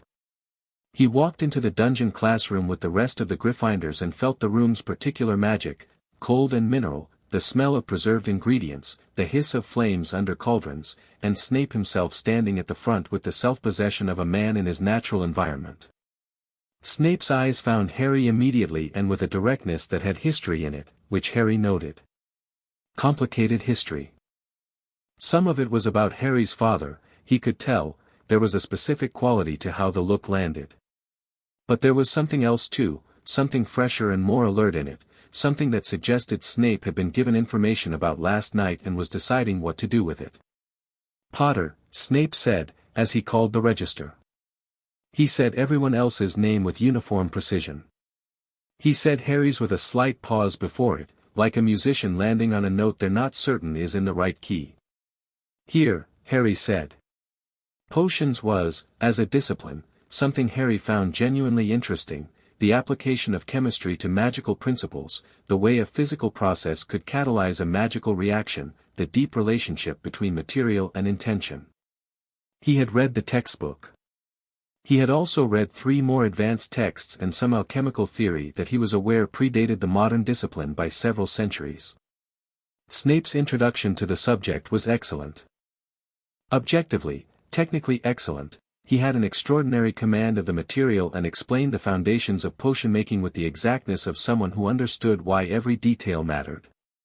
The performance of it was calculated to intimidate, which Harry recognized as a teaching strategy that worked on some students and was irrelevant to others. Then Snape stopped in front of his desk and began his famous tradition of interrogation. Potter. What would I get if I added powdered root of asphodel to an infusion of wormwood? The class went quiet. A few people turned to watch. Harry thought about this, not because he didn't know the answer, but because he was thinking about the secondary properties as well as the primary.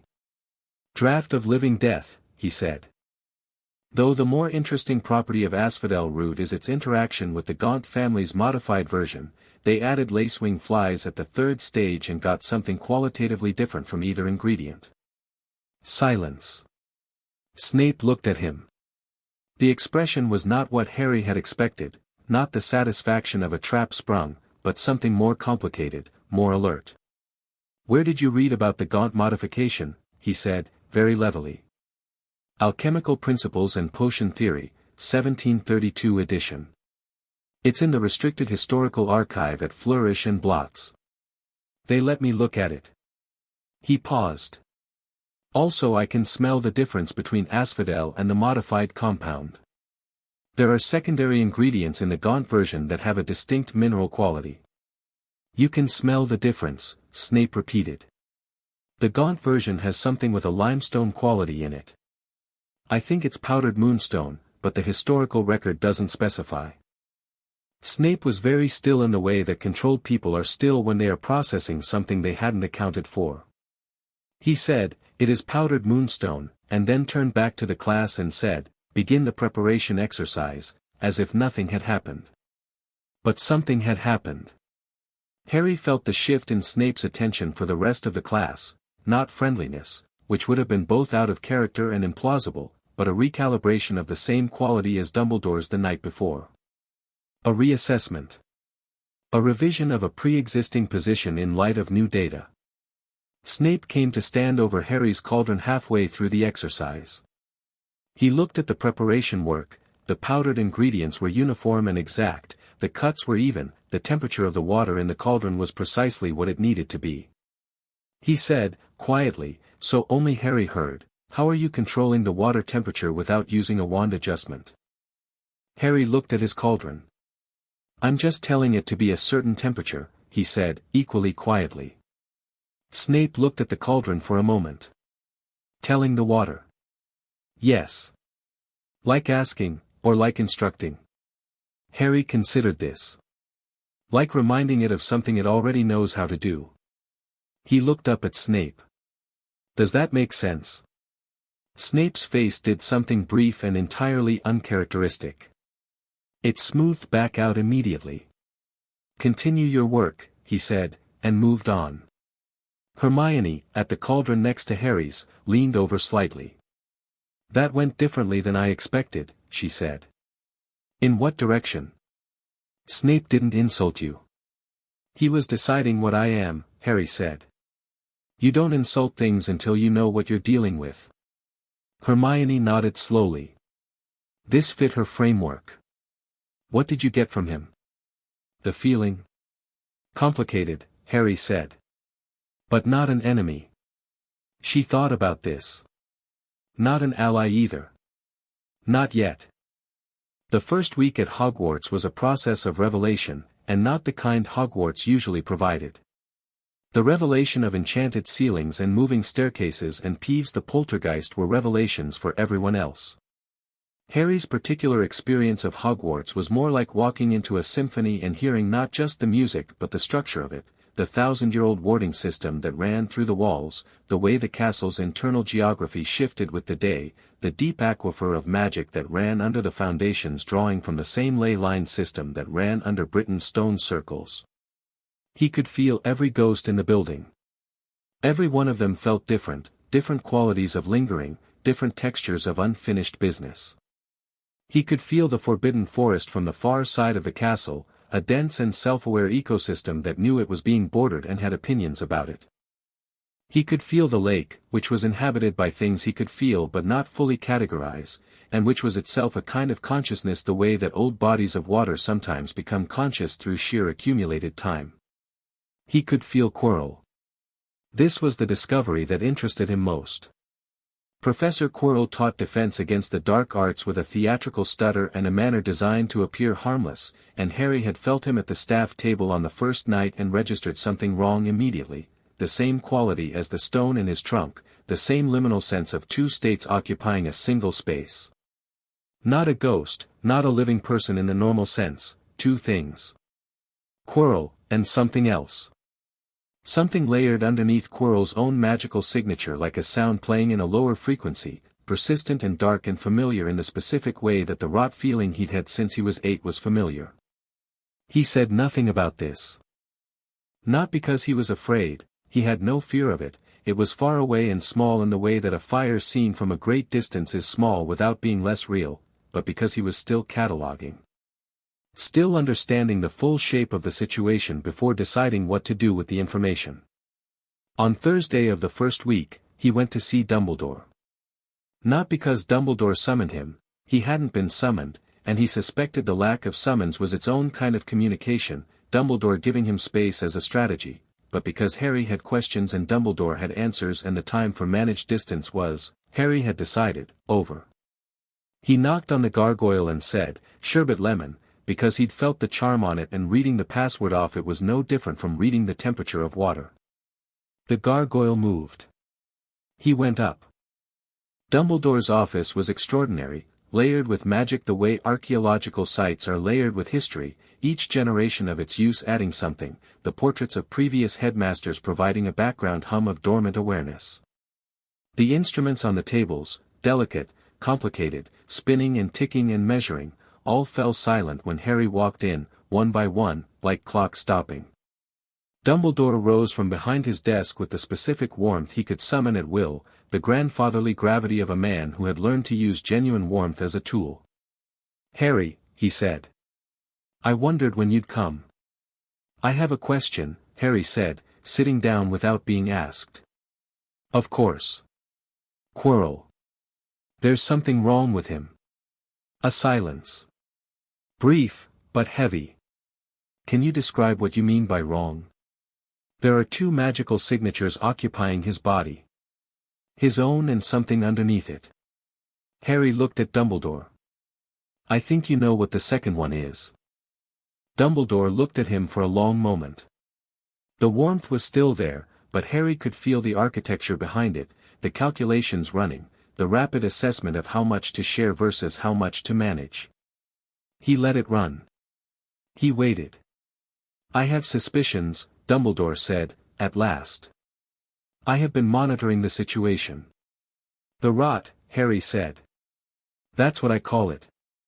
The thing I've been feeling since I was 8. It's the same register as Quirrell's second signature." "You've been feeling, since you were 8. It was not a question." Dumbledore set his hands flat on his desk and looked at them for a moment. "I see. You knew about Quirrell." "I suspected he might be compromised. I kept him here rather than elsewhere because I can monitor him here." A pause. "I believed I had the situation contained." Harry looked at the instruments on the desk, all still. "There's something in this school," he said. "You've hidden something here.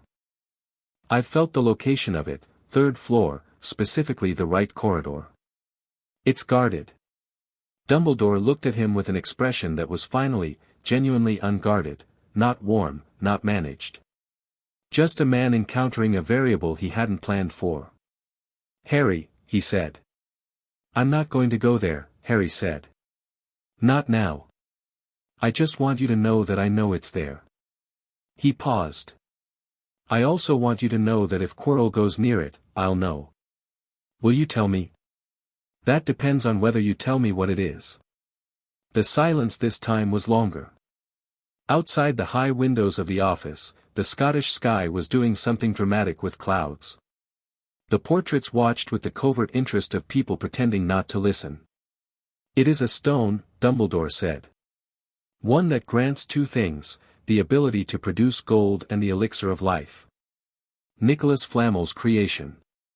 It is here for safekeeping." "From Quirrell." "From what is in Quirrell?" He paused. "From Voldemort." Harry nodded slowly. He felt the shape of the situation settle into clarity, the stone, the possession, the plan, the year-long trajectory of this being an ending waiting for itself. "You put it here," he said. "Because you knew he'd come for it." Dumbledore met his eyes. "Yes. And you needed someone to stop him." A longer pause. "I had hoped that if the situation reached a critical point, yes, someone would." Harry was quiet for a moment. He looked around the office, the instruments, the portraits, the old magic of the room, the vast accumulated weight of Dumbledore's intention distributed through everything like a signature in stone. He thought about the careful wards in the walls of Privet Drive and the letter about tea and the way this man had spent 11 years designing a situation in which Harry would arrive here, at this point, ready to play a specific role. He looked at Dumbledore. "I see," he said, in the same tone Dumbledore had used. He stood up. "I'll let you know if the situation changes." He walked to the door. At the door, he stopped. "Professor," he said. 11 wards. You built 11. I'm curious, when the last one went, the one tied to my mother's magic, did you feel what came out the other side?" A very quiet pause. "Yes," Dumbledore said. "Good," Harry said. "Then you know I'm not a piece on your board." He opened the door. "But I'm also not your enemy. Those are different things." He left. Walking back down the moving staircase, he felt the castle adjust around him, a subtle thing, barely perceptible, the way a house settles differently when its permanent residents are home. Hogwarts had been built to protect its students. Harry felt it deciding, without drama, that it would extend that instinct to include him. The stone in the third-floor corridor. Quirrell and his second passenger. Dumbledore and his architecture. The year spreading out ahead, full of its own momentum. He found Hermione and Neville in the library, Hermione reading, Neville annotating a herbology text with the focused pleasure of someone in their element. He sat down across from them. "Everything all right?" Neville asked, looking up. "Yes," Harry said. He took out his charms textbook because Flitwick's class was tomorrow and Flitwick was someone whose magical signature was more interesting than any professor he'd yet encountered, small in body, enormous in precision, with a quality he couldn't yet categorize but wanted to study. "You went to see Dumbledore," Hermione said, without looking up from her book. "Yes." "How do you know?" "I could tell when you came in. You have a specific kind of alertness when something significant has happened. Like you're processing something that's still in process." She turned a page. "Was it about Quirrell?" Harry looked at her. "How do you know about Quirrell?" She looked up now. "I've been in 5 of his classes. Something is wrong with him. He never quite meets anyone's eyes on the left side of the room, only the right. His hands shake specifically when he's writing on the board. And the stammer is performed, the rhythm of it is wrong, it's too consistent. Real stammers are irregular." She paused. "Also, he smells odd." "You noticed the smell," Harry said. "Mineral. Like old stone. And something darker underneath." She looked at him steadily. "Yes." "Yes," Harry said. "What's in him?" "Something that's been a problem since before we were born." He looked at her. "Do you trust me?" She considered this seriously, which he appreciated. "Yes," she said. "With qualifications appropriate to our 3-week acquaintance." "Fair. Then trust me when I say I know what it is, I know what it wants, and I know more or less how it's going to try to get it. We have time." He opened his charms textbook. "There's nothing to do right now except be good at school." Hermione was quiet for a moment. "Then, I can do that." "I know," he said. Neville had been listening with the careful attention he gave to conversations that concerned him without necessarily including him, and he said, "Is there anything we can do to help?" Harry looked at him. Neville Longbottom, whose parents were in St. Mungo's and whose grandmother had raised him to fill a shape he wasn't sure he fit yet, asking what he could do. "Learn everything Sprout teaches you," Harry said. "Everything. There's plant magic in this school that's older than the castle and you're the most naturally attuned person I've met to it." Neville looked stunned. Professor Sprout says I have a good hand for herbology but, don't undersell it," Harry said. "I can feel what you do with plants. It's not a good hand. It's something you could build a whole practice on, if you decide to." He paused. "Decide to?" Neville looked at his annotated herbology book. He put his hand on it as if feeling something in it, checking. Then he straightened slightly, not dramatically, just a degree of certainty that settled into his posture like something that had always been there and had just been reminded of itself. "Okay," he said. Outside the library windows, the castle's 1,000 lights were coming on one by one in the early dark, and the enchanted ceiling of the great hall was probably doing something beautiful that nobody in the library was currently watching. And somewhere in the depths of the third floor a small highly guarded stone that could theoretically grant immortality sat behind a series of obstacles that a certain professor was going to spend the year inching toward. Harry read his charms textbook and felt the year moving around him like weather, large and complex and already heading somewhere specific, gathering pressure in the way that significant things gather pressure before they become what they are. He was not afraid of it. He was, in fact, looking forward to it. Chapter 4, Pressure Points. October arrived in Scotland the way it always does, without apology, stripping the trees of everything decorative and leaving them honest. The Hogwarts grounds went gold and then rust and then bare, and the lake took on a pewter quality in the mornings, flat and serious, and the wind off the mountains had an edge to it that wasn't entirely meteorological. Harry felt October the way he felt all seasons, as a shift in the deep grammar of the landscape, something tectonic and slow that the surface world was only just catching up to. He had taken to running the grounds before breakfast, not because he needed the exercise but because moving through the castle's exterior in the early dark gave him an hour of unmediated contact with the land it sat on. The ley line that ran under the West Tower. The underground springs that the lake drew from. The ancient root systems of the forbidden forest pressing against the boundary of the grounds like hands against glass. The forest knew he ran past it every morning.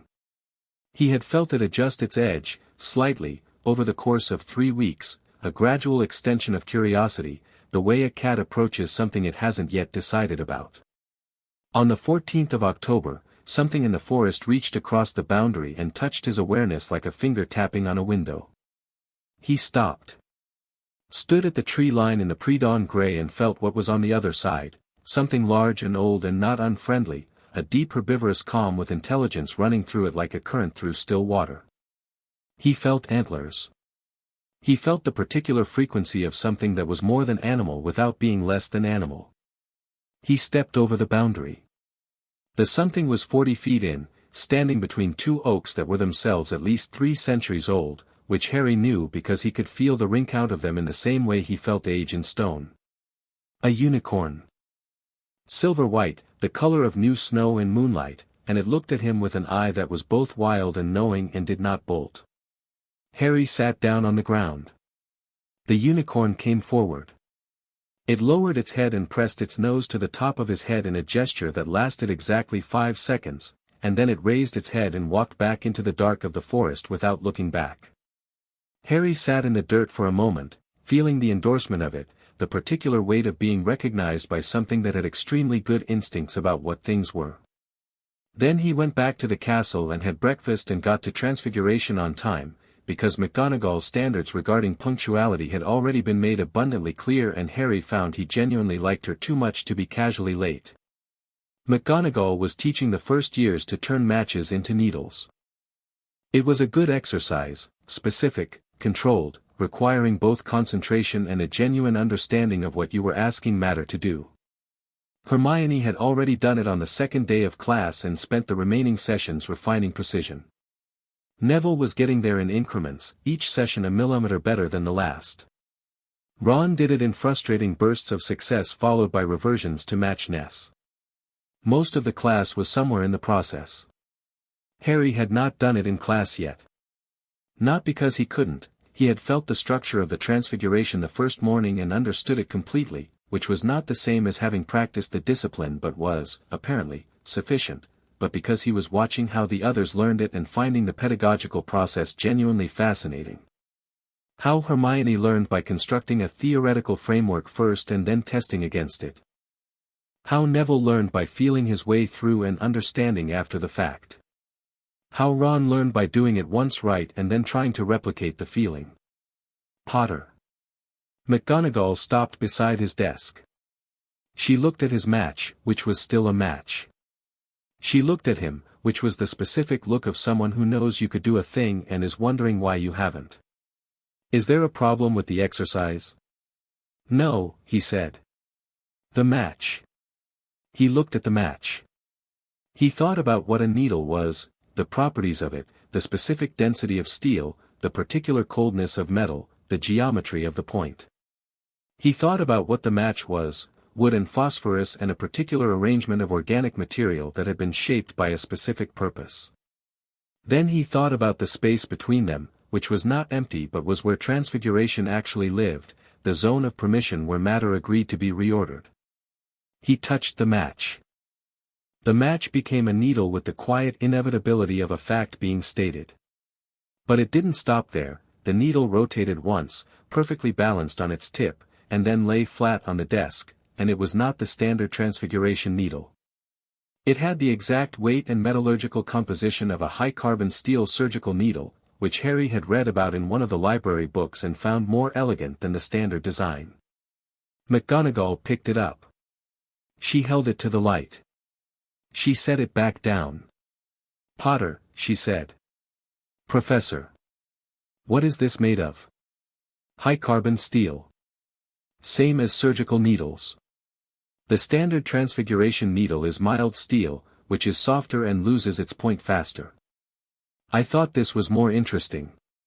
McGonagall looked at him with an expression Harry had come to enjoy, the one where she was deciding between academic approval and institutional caution, and the approval was clearly winning. She said, "The standard assignment specifies a sewing needle. Which this is not." "I can do a sewing needle," he said.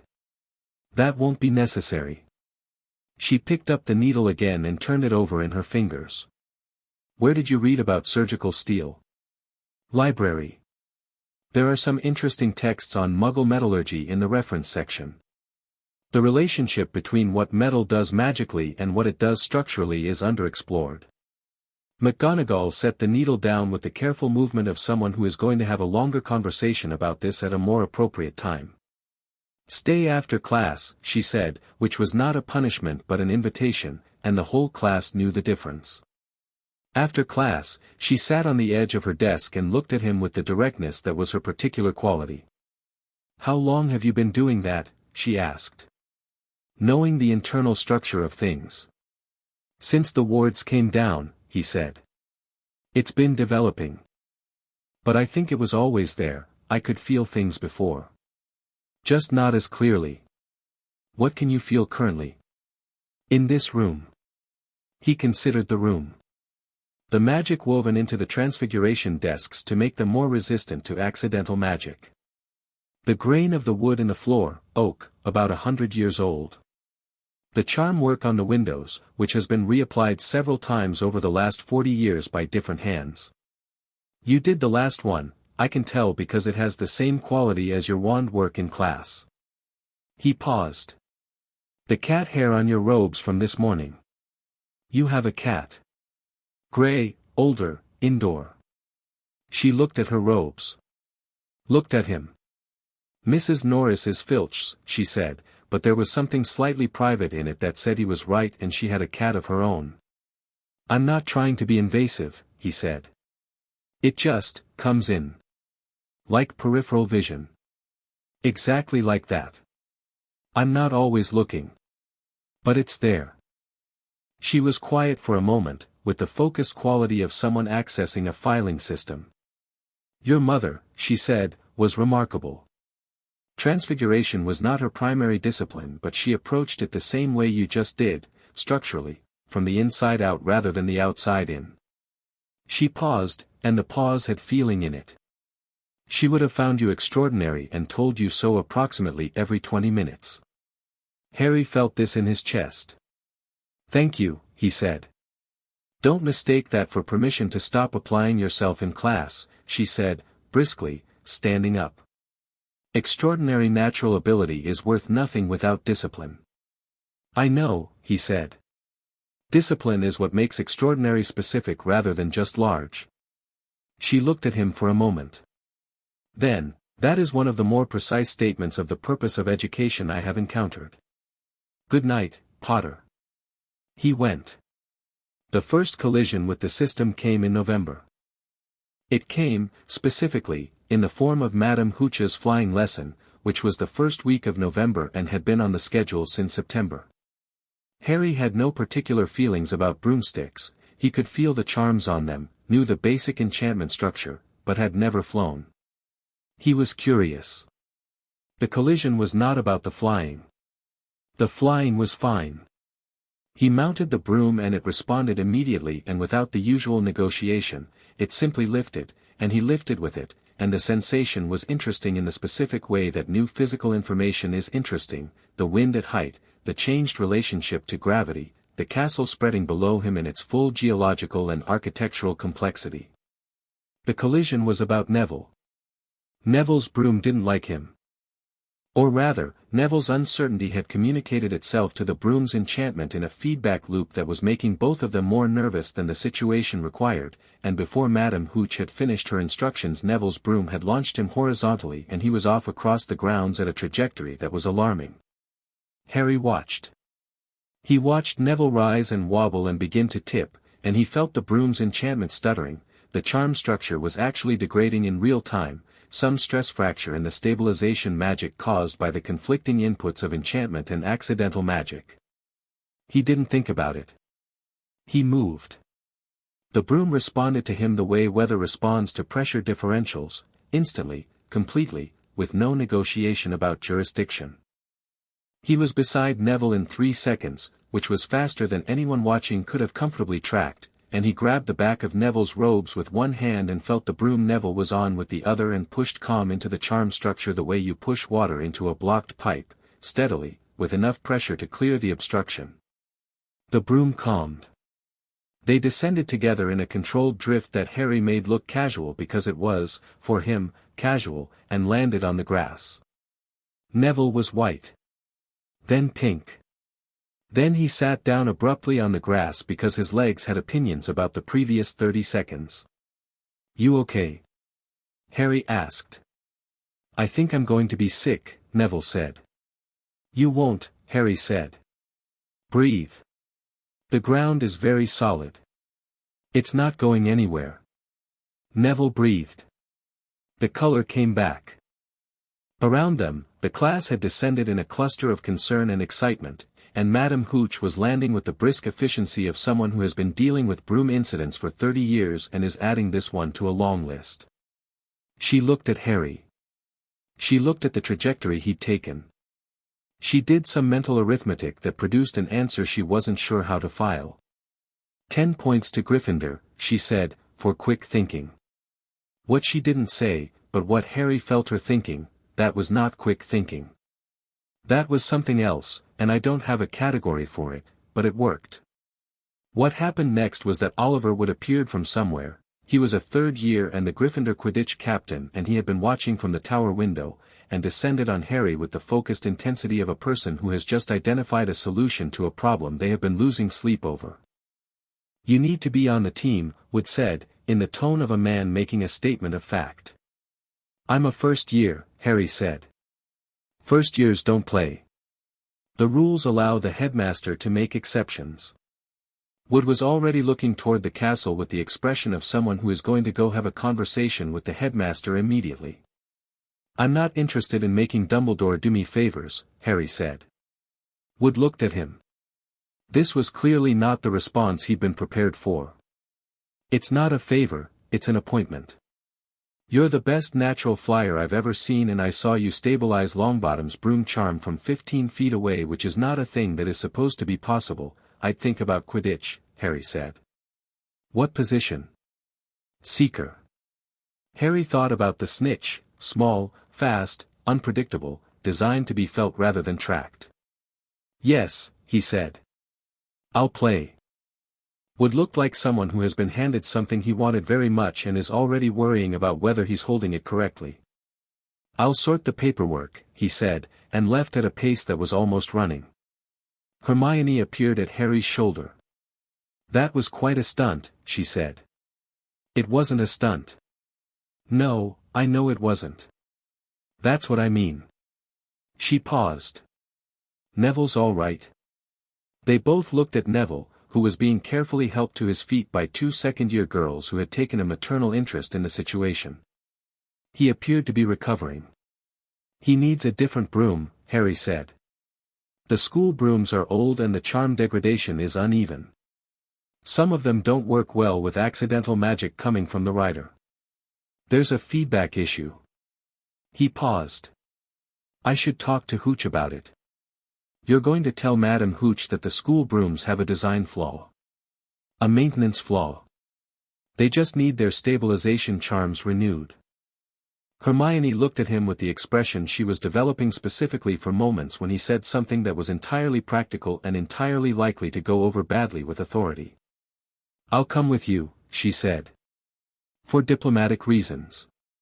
He didn't need the diplomacy. Hooch was, underneath the institutional reflexes, someone who genuinely cared about student safety and who listened to technically correct information when it was presented correctly, which Harry did.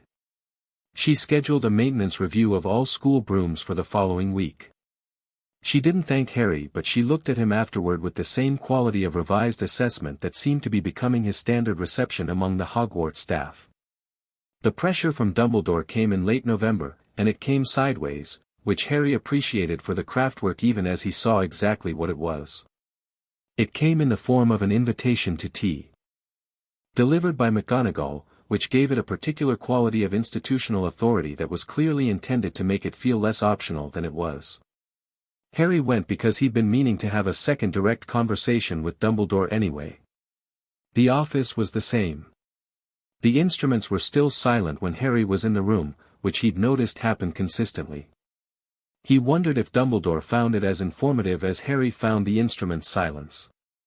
Tea was served. Dumbledore was warm and present and engaging in the way that was genuinely his nature. He was not purely performed, which Harry had been careful to establish early. He was a real person who had learned to use his realness strategically, which was different from being false.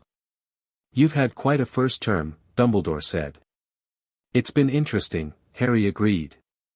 The staff speak highly of you. He poured the tea with the deliberateness of someone who uses mundane tasks to think. Professor McGonagall submitted a report that I found illuminating. The surgical needle. Among other things. He set down the teapot. Harry, I want to ask you something directly, because I think you deserve directness. I appreciate that, Harry said. Please do. Are you comfortable? At the school. Not academically, clearly academically you are, a brief gesture of understatement, but socially. Emotionally. Harry looked at him. He felt the question's architecture, genuine concern on the surface and underneath it, real. Dumbledore did genuinely care about his students. Harry believed this the same way he believed the castle was genuinely protective. Both things could be true simultaneously with the other things they were. I'm very comfortable, Harry said. I have friends. I like most of my classes. The castle is extraordinary. Good. Good. He paused, and here it came. Harry felt it approaching like weather. I want to talk to you about the third-floor corridor. I know it's there, Harry said. We've established that. Yes. I want to ask that you keep away from it. Not because I doubt your capability but because, there are people for whom this situation is being carefully managed, and interference, even well-intentioned, could derail the plan, Harry said. Dumbledore paused. Not how I would have phrased it. No. But that's what you mean. Harry set down his teacup. You have a situation where Quirrell, and what's in Quirrell, is here because you want him here. You're watching. You're waiting to see what he tries and when. And you have a plan for what happens at the end of it. He looked at Dumbledore calmly. I'm not going to disrupt your management of this. I just want you to know that I know what the plan is. What do you believe the plan is? Dumbledore asked, with the careful evenness of someone who is not confirming anything. You need Voldemort to try for the stone and fail. Not just be prevented, fail, in a way that definitively ends his current attempt at return.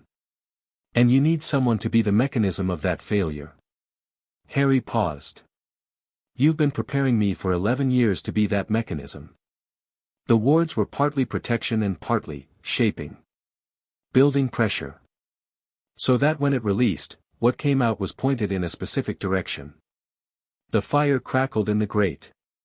Outside the high windows, snow was beginning. Dumbledore was quiet for a long time. His face was not performing anything.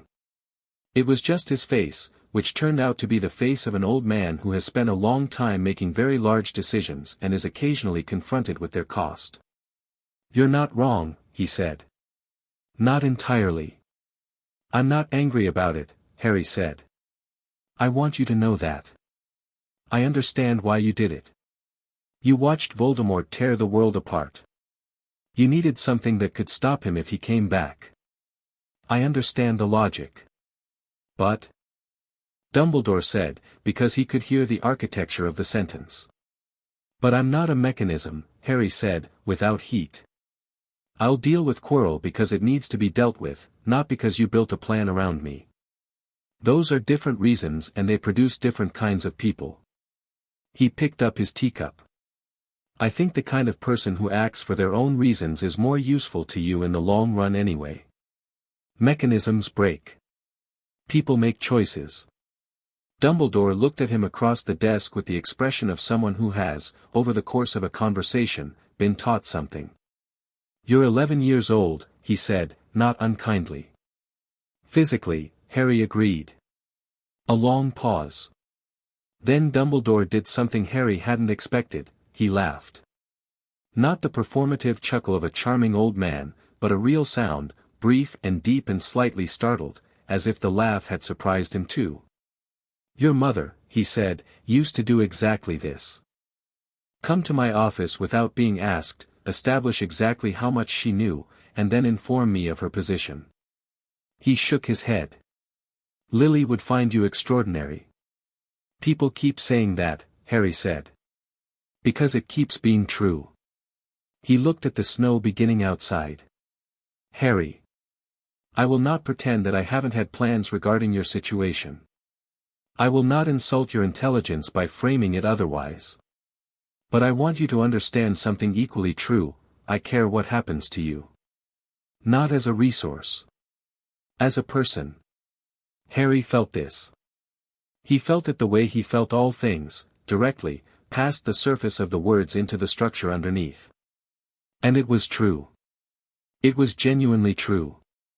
Dumbledore cared and had also, simultaneously, built a machine with Harry as a central component, and he had never fully resolved the tension between those two facts. "I know," Harry said. "That's why I'm talking to you instead of just acting." He left the office feeling the conversation settle around him like snow settling, soft, cumulative, changing the surface of things. Snape's counterpressure came differently. It came not as invitation but as systematic obstacle, applied in the specific way of someone who is both doing their job and also watching for information.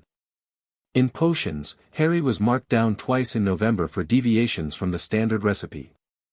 Both times he had improved on the standard recipe in ways that were objectively measurable: a swelling solution that worked at twice the concentration without the standard skin irritation side effect, and a modification of the forgetfulness potion that had a more precise memory range. Both times Snape had taken the completed potion, tested it, said nothing, and given Harry 6 out of 10 for methodology rather than results. On the third occasion Harry stayed after class. He waited until the other students were gone. Snape was writing at his desk with the focused intensity of someone who knows they're being waited for and is declining to acknowledge it. Harry sat down across from him without being asked. Snape put down his quill and looked at him. "You keep marking me down for changing the recipe," Harry said. "You keep changing the recipe," Snape said. "The changes improve the result. The assignment is to follow the standard instructions. The standard instructions exist to teach specific techniques. Your modifications, however effective, bypass the techniques you should be learning." Harry thought about this. It was not, he realized, wrong. It was wrong in its application to him specifically but not wrong as a pedagogical principle. "You're saying you know the result is better but the method matters. The method is the point. You cannot teach yourself to break rules effectively until you understand exactly what the rules are doing." A pause. "You modify before you understand. The result is functional but you don't know why your modification works, which means you cannot reliably replicate the principle in a different context. Harry looked at him.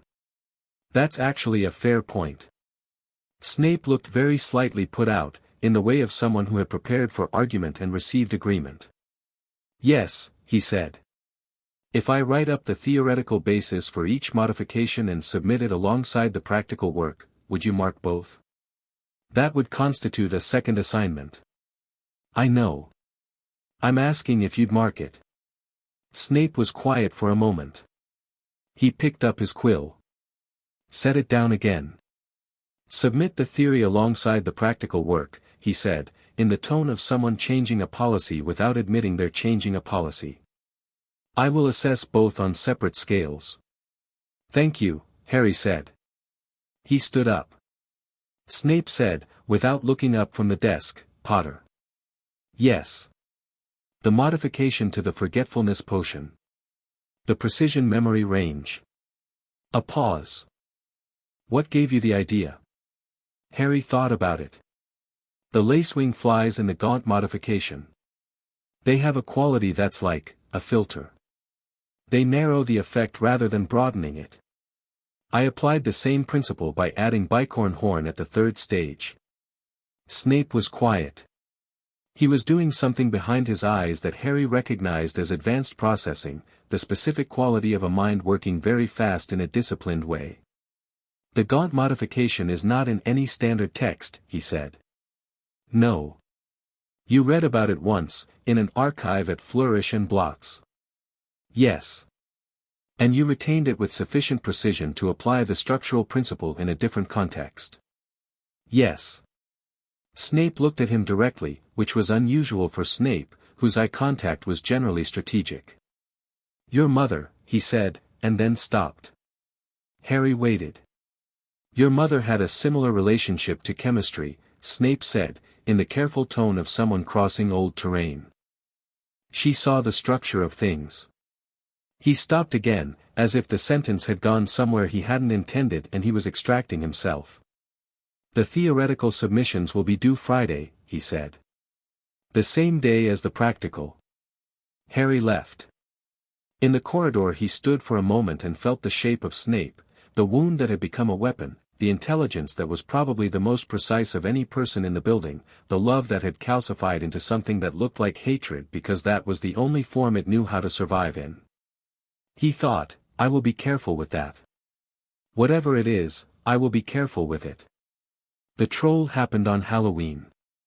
It happened, Harry suspected, not entirely by accident. There was a quality to the way the evening unraveled that felt managed. The way Quirrell's faint on Halloween could have been genuine or could have been a door opened at a specific moment. He didn't know which. He filed it. What he knew was that Hermione was in the girls' bathroom on the 3rd floor at 8 o'clock on Halloween night and there was a 12-foot mountain troll moving through the corridors of the school and he felt both of these things simultaneously the way you feel heat from two sources, one warm and familiar and one large and wrong. The troll's magical signature was interesting. It wasn't the absence of magic that trolls were popularly described as, it was more like the presence of magic in a form so basic and undifferentiated that it appeared as blankness to most detection. Like trying to see pure white in a room made of white, the contrast needed to perceive it wasn't there. Harry felt it the way he felt bedrock. Not intelligent, not directed, just enormous and moving and currently between Hermione and the nearest exit.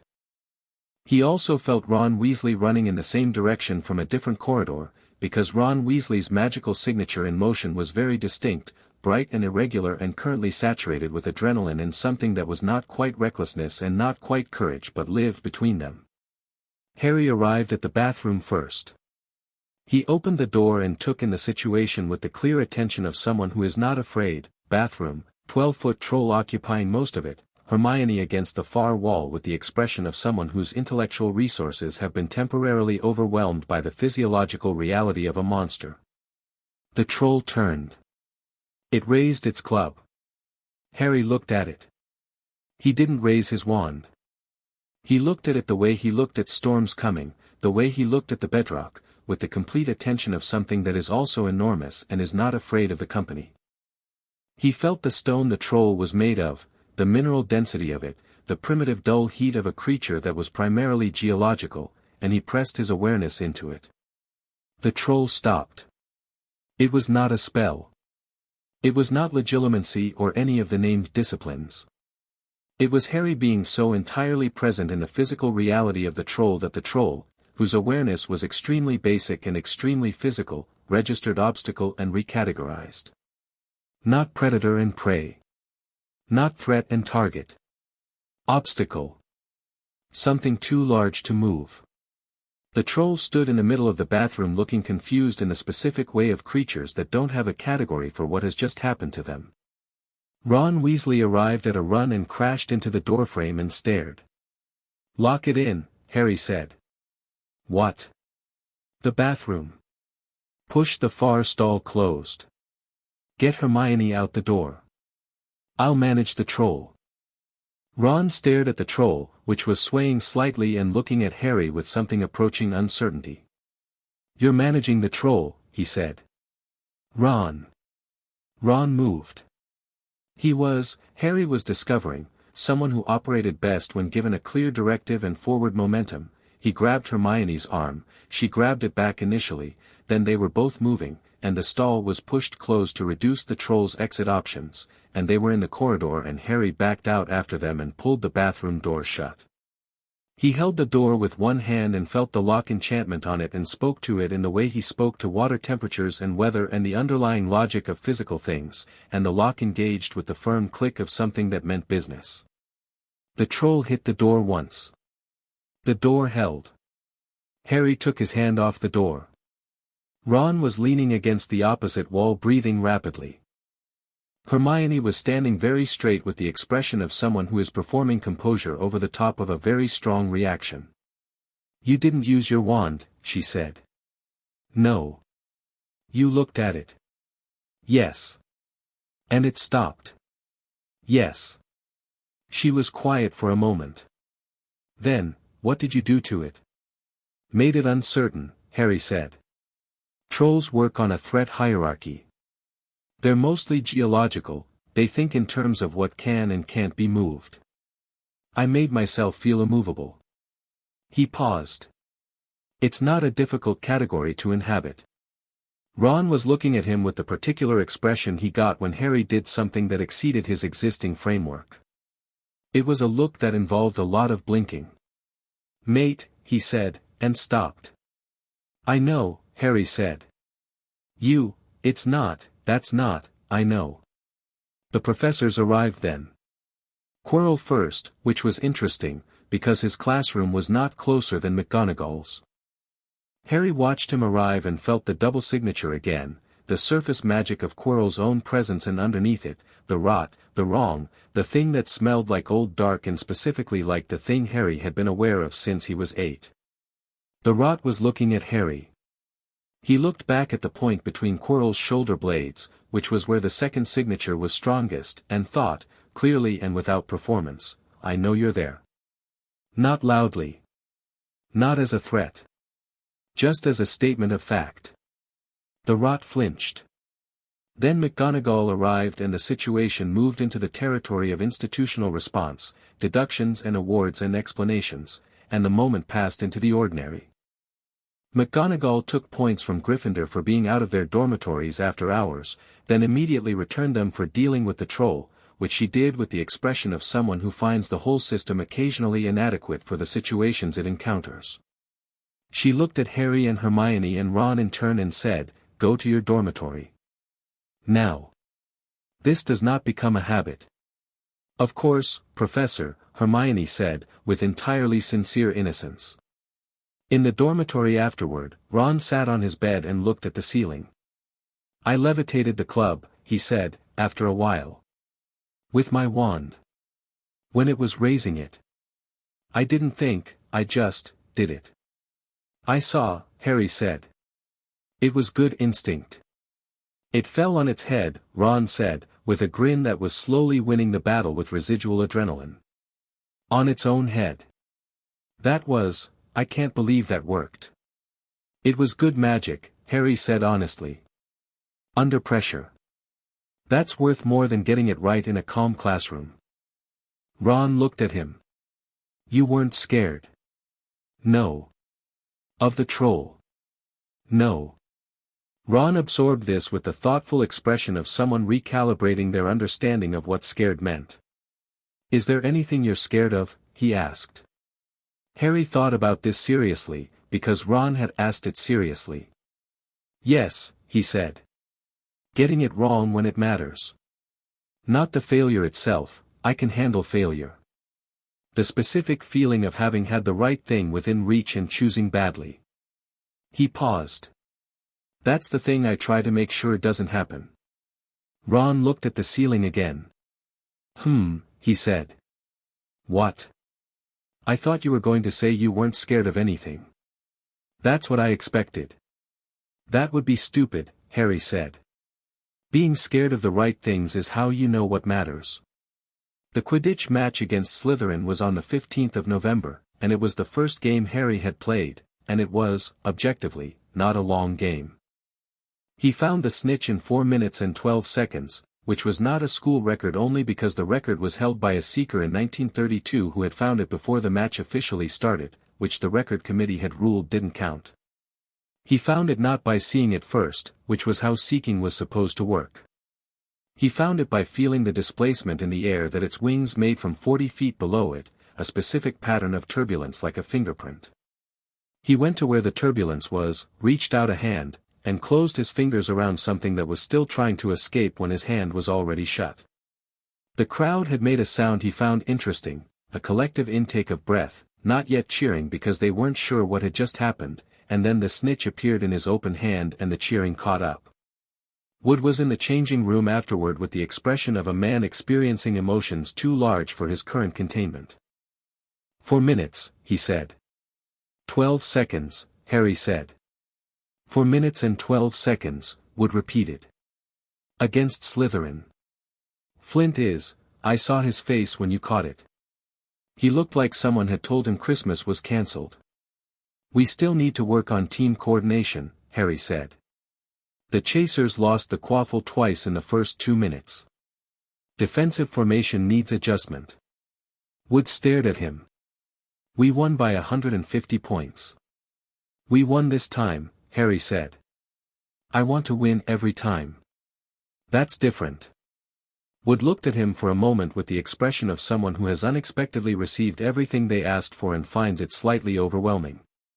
Then he got out his clipboard and they talked tactics for 40 minutes, and it was genuinely useful. December came with snow and the castle took on the quality it apparently always had at Christmas, heavily decorated, warm against the white outside, carrying that particular feeling of a place that has celebrated the same traditions enough times that the traditions have become structural.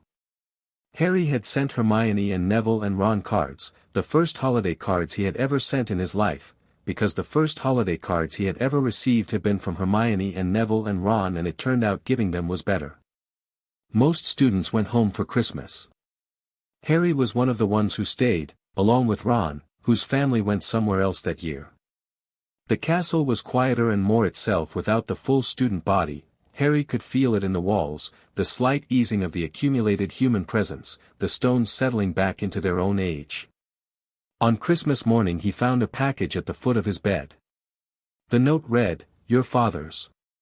He'd want you to have it. A.D." He opened it. The cloak was wrong, it was not his cloak. His cloak was in his trunk, had been there since Gringotts. This was a different invisibility cloak, a good one, a skilled enchantment, but it was not what he already owned. He held it for a moment, feeling Dumbledore in the gift, the generosity of it, real, and also the particular quality of giving someone something you expect them to explore, knowing where exploration will lead. He knew what was in the school. He'd told Dumbledore he knew. The cloak was an invitation. Harry put it on anyway. Not because he was taking the invitation but because the cloak was a good piece of magic and his father had owned it and wearing it felt like a conversation. He went to the library under it and sat in the restricted section and read for 4 hours, which was the best Christmas morning of his life. He did not go to the Mirror of Erist. He could feel it, the enchantment on it, deep and old and specific, a mirror that showed not the room but the viewer's own interiority. He felt its location in the disused classroom and the pull of it, which was real, because it was designed to pull, and he sat in the library and acknowledged the pull and didn't move. After 4 hours he went back to the dormitory and took off the cloak and wrote a thank you note to Dumbledore that said, "Thank you. I wore it in the library. H." He felt Dumbledore reading this letter and the long, complicated pause that followed it. He smiled and went to have Christmas dinner with Ron, who had found an enormous box of sweets from his mother and was deeply committed to sharing them, and they played chess until 2 in the morning, and Ron won every game by an increasingly wide margin, because Ron Weasley's chess was extraordinary in the same way that Neville's herbology was extraordinary, a deep and specific genius that had been looking for something to land on.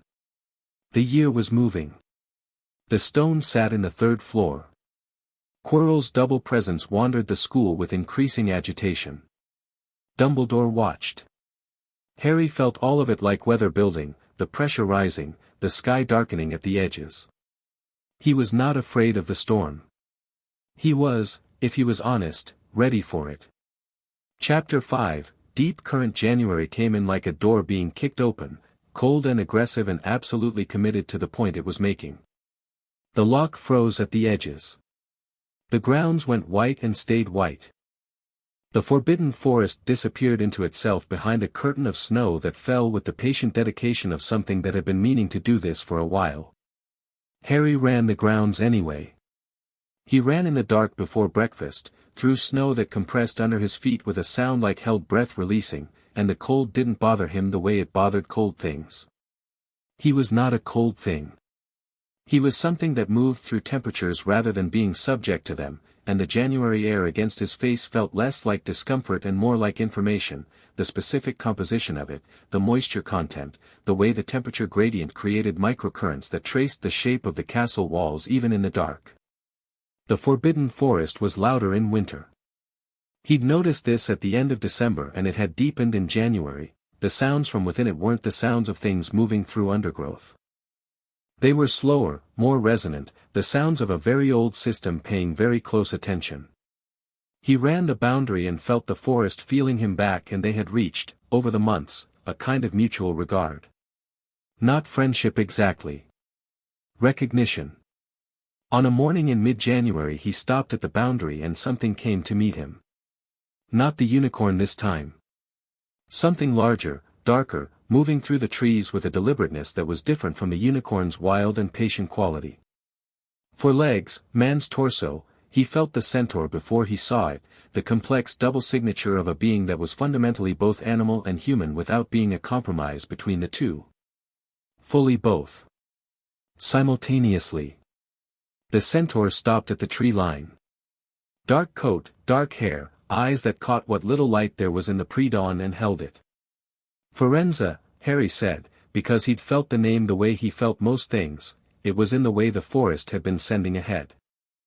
The centaur looked at him with the unhurried attention of a being whose relationship to time was different from humans. "You know what you are," he said. "Not a question." "More than I did 6 months ago," Harry said. "The sky has been speaking about you since September." He tilted his head slightly, a gesture that encompassed the whole visible sky above the forest canopy.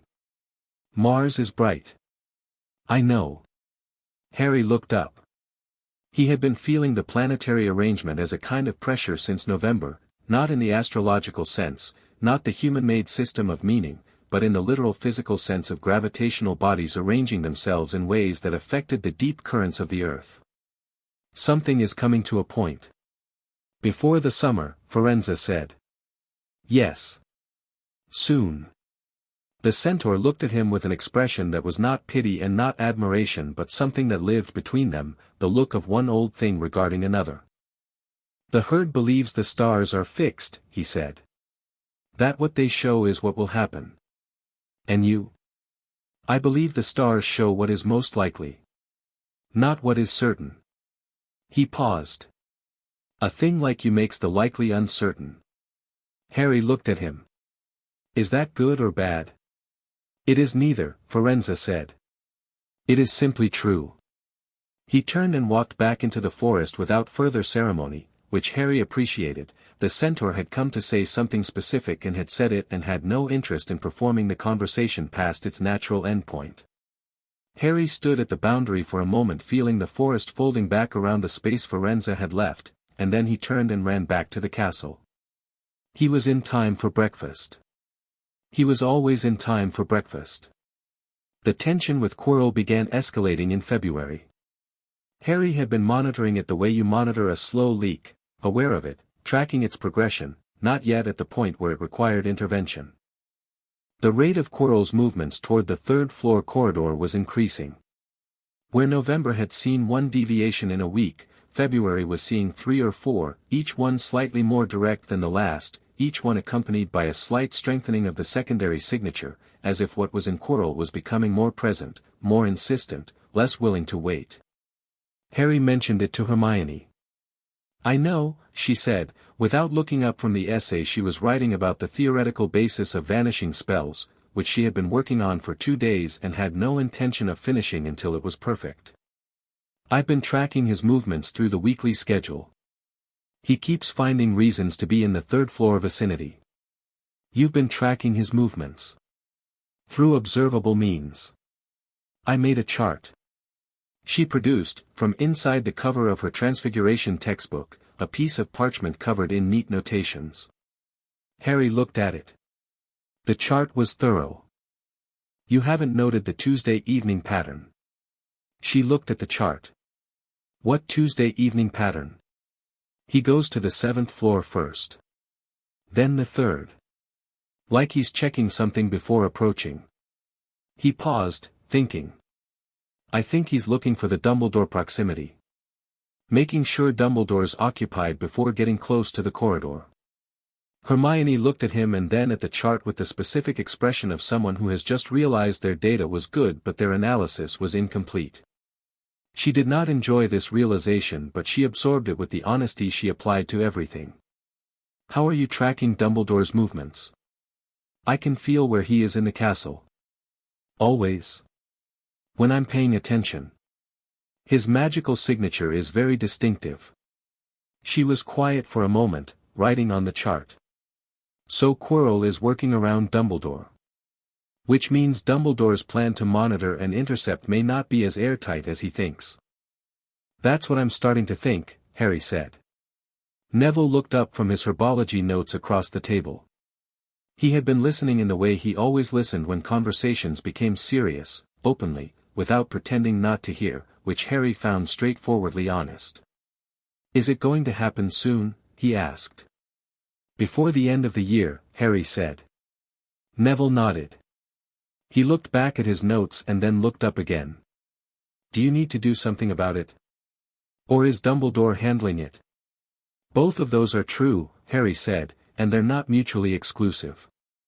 Neville accepted this and went back to his notes, which was one of the things Harry most valued about him. He asked the precise question he wanted answered and, once answered, did not continue worrying at the subject until it became anxiety. He trusted Harry's assessment and moved on. It was a specific kind of confidence, the kind that comes not from blind faith but from paying attention to how reliable someone's judgment has been. In March, Snape did something unexpected. He gave Harry a perfect score. Not on a standard assignment.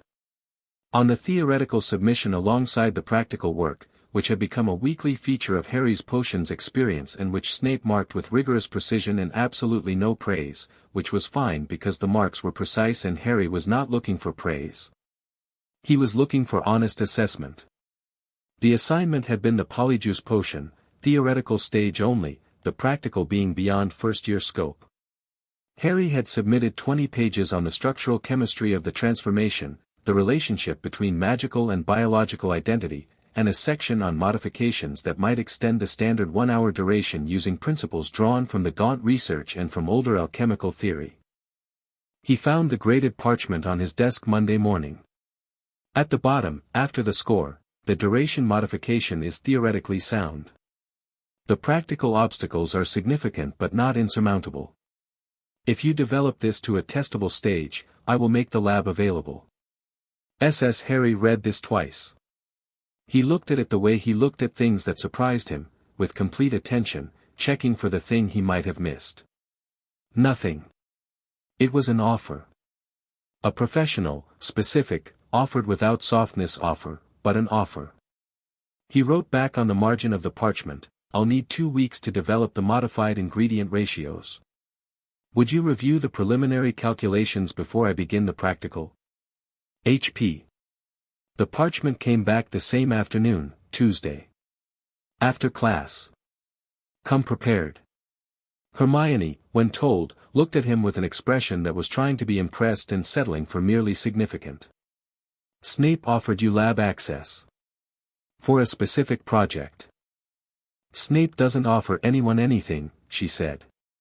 "He particularly does not offer first-years anything except withering commentary and occasional point deductions."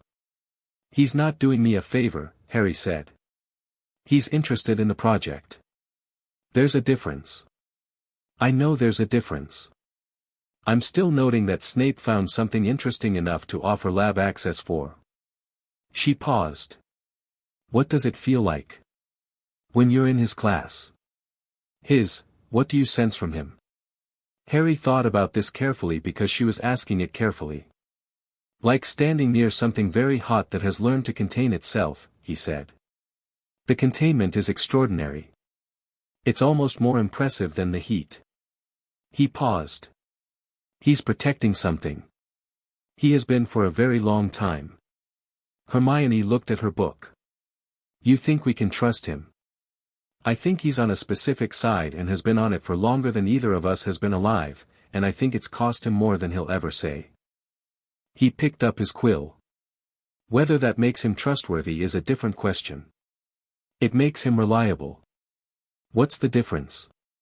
"Trustworthy means they won't hurt you. Reliable means they'll do what they've committed to doing even if it hurts them." He started writing.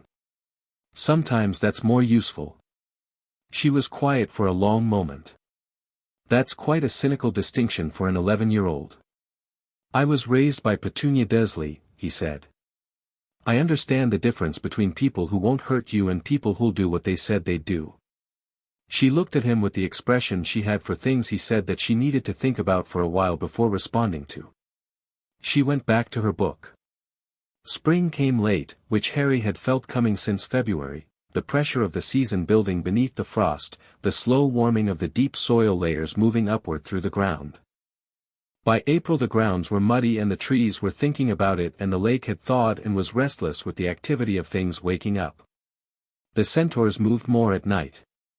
Harry felt them on his morning runs, the traces of where they'd been, the impressions of hooves in the soft ground, the particular quality of attention they left behind.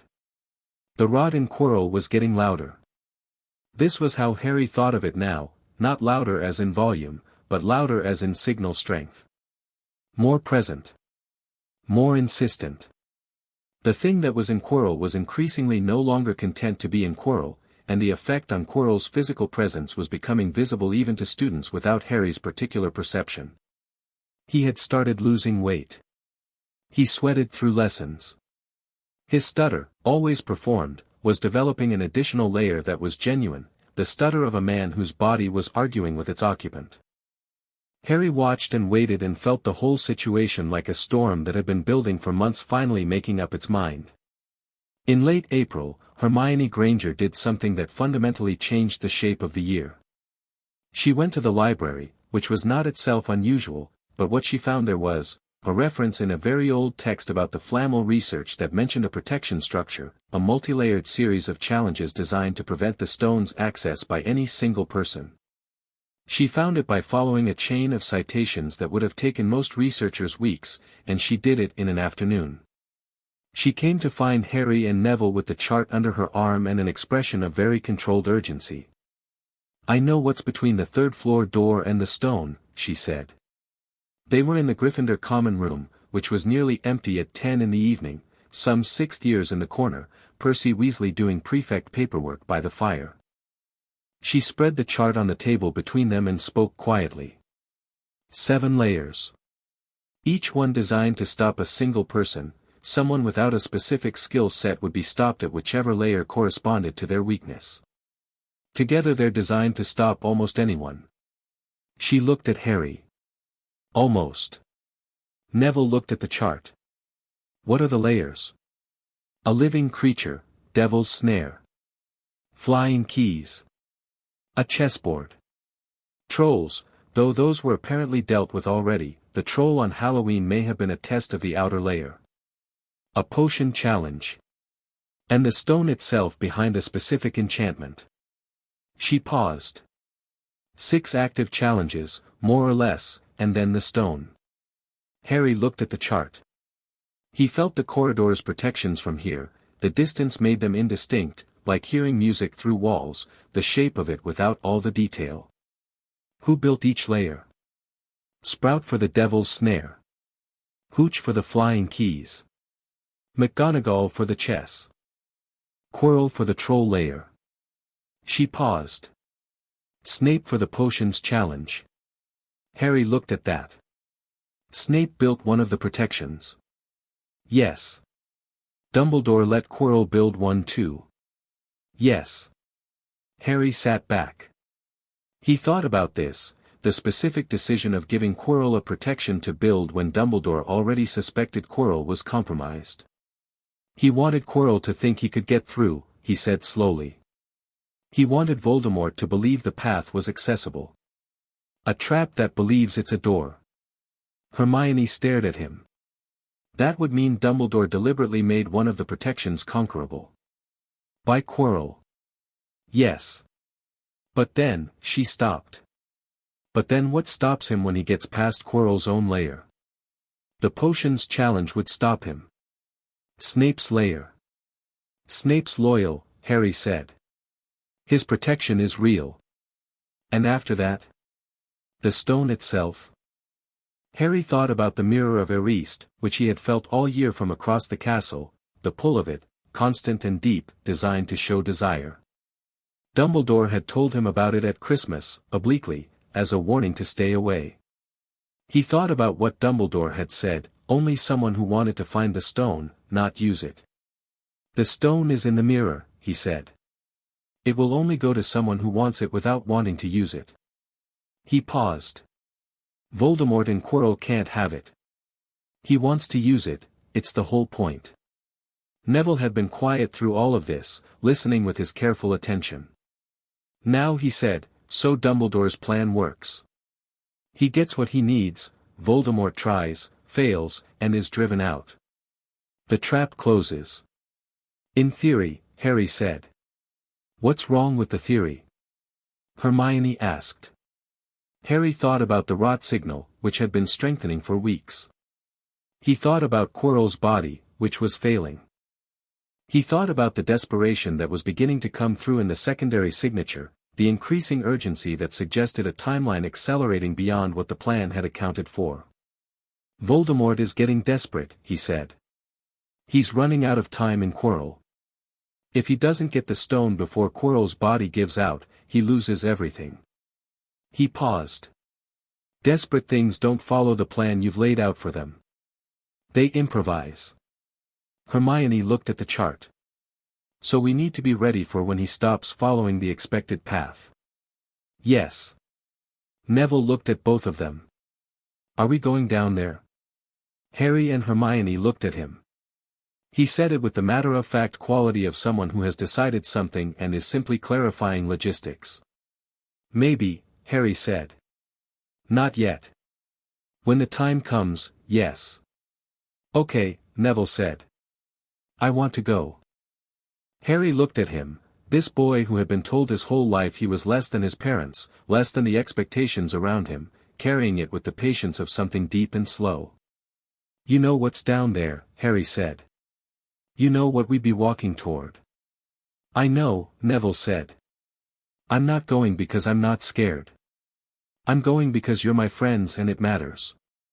He met Harry's eyes directly, which was something he was doing more often, with less effort each time. Those are better reasons than not being scared. Harry looked at him for a moment and felt the specific warmth of genuine regard, which was still, even after a year of it, something he was learning to recognize as the real thing rather than its approximation. Yes, he said. They are. It happened in June. Harry felt it at 3 in the morning on the 2nd of June, lying in his dormitory bed with the particular alertness of someone who has been waiting for a specific sound and has finally heard it. The rot signal shifted. It had been a background constant for weeks and now it moved, changed direction, became purposeful in a way it hadn't been before. Quirrell was moving toward the corridor. He was out of bed before the feeling had fully resolved. He dressed fast and picked up his wand and felt for Meridian's presence. She was asleep on her perch and he sent her a brief sense of go, now, Dumbledore's office, and felt her wake up and take wing without him having to explain further. Then he went to Hermione's dormitory. Knocking on the girls' dormitory door at 3 in the morning was the kind of thing the situation made not awkward. He knocked twice. Hermione opened it in approximately 45 seconds, fully dressed except for her shoes, with her wand in her hand and her bag over her shoulder. "Now?" she said. "Now." She sat on the step to put her shoes on. "Did you send word to Dumbledore?" "Meridian's going." "Good." She stood. "Neville?" They got Neville, who took 60 seconds rather than 45 but came with the immediate readiness of someone who sleeps lightly and has been half expecting this. He had his wand, which was all he needed, and he asked no questions. They went to the 3rd floor. The corridor was empty. The door was open, not broken open but opened, the lock disengaged, and Harry felt the quality of the opening in the same way he felt things that had been touched by the secondary signature. Quirrell had opened it with ease, which made sense. He had built a layer of it himself, he understood the architecture. Harry pushed through the door.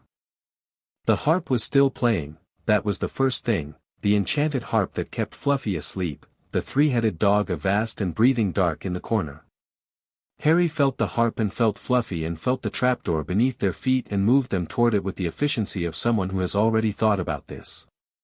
Hermione pulled the trapdoor. Harry went first. The drop was long and dark and landed in Devil's Snare, which he felt as a familiar intelligence, plant, deeply alive, responsive, and he spoke to it in the same register he spoke to the earth and the water and it released him before he'd finished the movement to push it away. Hermione landed beside him and did the spell, the blue fire, with immediate precision. The snare released her. Neville landed and the snare held him for 2 full seconds because his magic was so saturated with plant affinity that the snare wasn't sure whether he was prey or kin.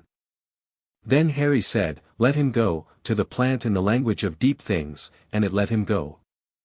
"I felt that," Neville said, standing in the released coils. "I know," Harry said. "It wasn't sure about you."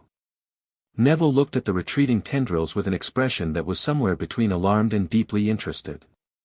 "We'll talk about that later," he said. They moved. The flying keys were chaos, a great wheeling flock of them in a chamber full of the smell of old brass and spell metal, and Harry didn't get on the broom. He stood in the room and felt the key they needed, he could feel it the way he felt the snitch, by the specific turbulence its motion made, and he tracked it for 3 seconds and then lifted his hand and called it. It came out of the flock and landed in his palm, slightly bent wing and all, trembling with something that might have been effort or might have been the accumulated confusion of a spelled object encountering something it had no instruction for. "That's not in the rulebook," Hermione said. "What rulebook?" Harry said, and used the key. The chess set was something he considered, because McGonagall had built it with genuine care, he could feel her in it, the structural elegance of it, and it deserved respect. He looked at the board. He felt the pieces, their enchanted awareness, the logic of the game set into their magic. "Can you play through it?" Hermione asked. "I don't need to," he said. "But I want to." He looked at the board for 15 seconds. Then he walked to the White Knight's square, moved it himself, stepped back, and said to the pieces in the authority of something they found convincing, "Clear a path." The pieces looked at each other. There was a long pause, the way there is a pause when a group of entities accustomed to one kind of authority encounter a different kind and are deciding. Then the white pieces moved aside in a formal arrangement, opening the path to the door. "You told chess pieces to move," Neville said. "They're enchanted. All enchantments are really just instructions. I gave different instructions. McGonagall is going to have opinions about this. Probably, Harry agreed, and walked through. The troll chamber was empty. It smelled of the troll from Halloween still, faintly, and Harry passed through it without stopping. The potions room was Snape's work. Harry felt it the moment the door opened, the precision of it, the exacting intelligence, the care taken to make something genuinely difficult for anyone who tried to brute force it. 7 bottles and a riddle and the flames of 2 traps, and it was excellent work, objectively excellent, the kind of puzzle that could not be solved by power alone. Hermione solved it in 4 minutes. She did it without any visible drama, reading the riddle with the focused attention of a mind that had been trained to enjoy this kind of problem, working through the logic with clean efficiency. She identified the correct potions, the one to go forward and the one to go back, and turned to Harry and Neville. "There's only enough for one person to go forward," she said. "The rest of us have to go back." Harry looked at the correct bottle. He looked at the door on the other side of the flames. He felt beyond it, the last chamber, the mirror, and in front of the mirror, Quirrell. And in Quirrell, something that had been waiting for him since before he was born. "I'll go forward," he said. "Obviously," Hermione said. "I'm going back for help. There may be professors who haven't been reached yet." "Good. Harry." She said his name with the weight she put in it when she needed him to really hear her. He looked at her. Her face was very calm in the way that her face became calm when the feeling underneath was large. "Be careful isn't the right thing to say to you." "No," he agreed. "Be deliberate," she said. "Don't do anything that can't be undone unless it absolutely has to be done." He looked at her. He thought about how she had sat with him in the library the morning after Halloween and asked him to explain elemental theory for 3 hours and taken 12 pages of notes with the undisguised hunger of someone who has found a subject they want to understand completely, and how she had never once looked at him with fear, only with the particular intensity of someone trying to measure what they're looking at so they can understand it correctly. "I will," he said. She gave him the bottle. She and Neville went back through the purple flames, and Harry drank the potion and walked through the black. The last chamber was large and quiet. The mirror of Eriste stood at the far end. It was exactly as he'd felt it from a distance, deep and old and pulling, the particular gravity of something that reached directly into desire rather than going around it. Quirrell stood before it. Harry walked in and the door closed behind him. Quirrell turned. He looked worse in person than he had at distance. The weight loss Harry had tracked through the year was more visible up close, hollowed, like something was burning through him from the inside. The turban seemed too heavy for his neck. His eyes, when they found Harry, were present but layered, the way a window is present but layered with what's behind it. "You," Quirrell said, and the stammer was entirely gone. The voice that came from his throat was not entirely his voice. It had a harmonics quality, 2 frequencies running together, a chord rather than a note. "Me," Harry said. "I had wondered when you'd come." "He said you'd come." Quirrell tilted his head in the way of someone listening to something only they can hear. "He said you'd be a problem." Harry walked further into the room, moving toward the mirror at an angle, looking at both it and Quirrell without appearing to look at either specifically. "What does the mirror show you?" he asked. Quirrell's face flickered. "Myself presenting the stone. But I can't work out how to get it out." Harry looked at the mirror. He could feel the enchantment, Dumbledore's work, one of the finest pieces of magical construction he'd encountered, intricate in the way that things built with real understanding are intricate. He felt the logic of it, the stone would only materialize for someone who wanted it without wanting to use it. "Let me look," Harry said.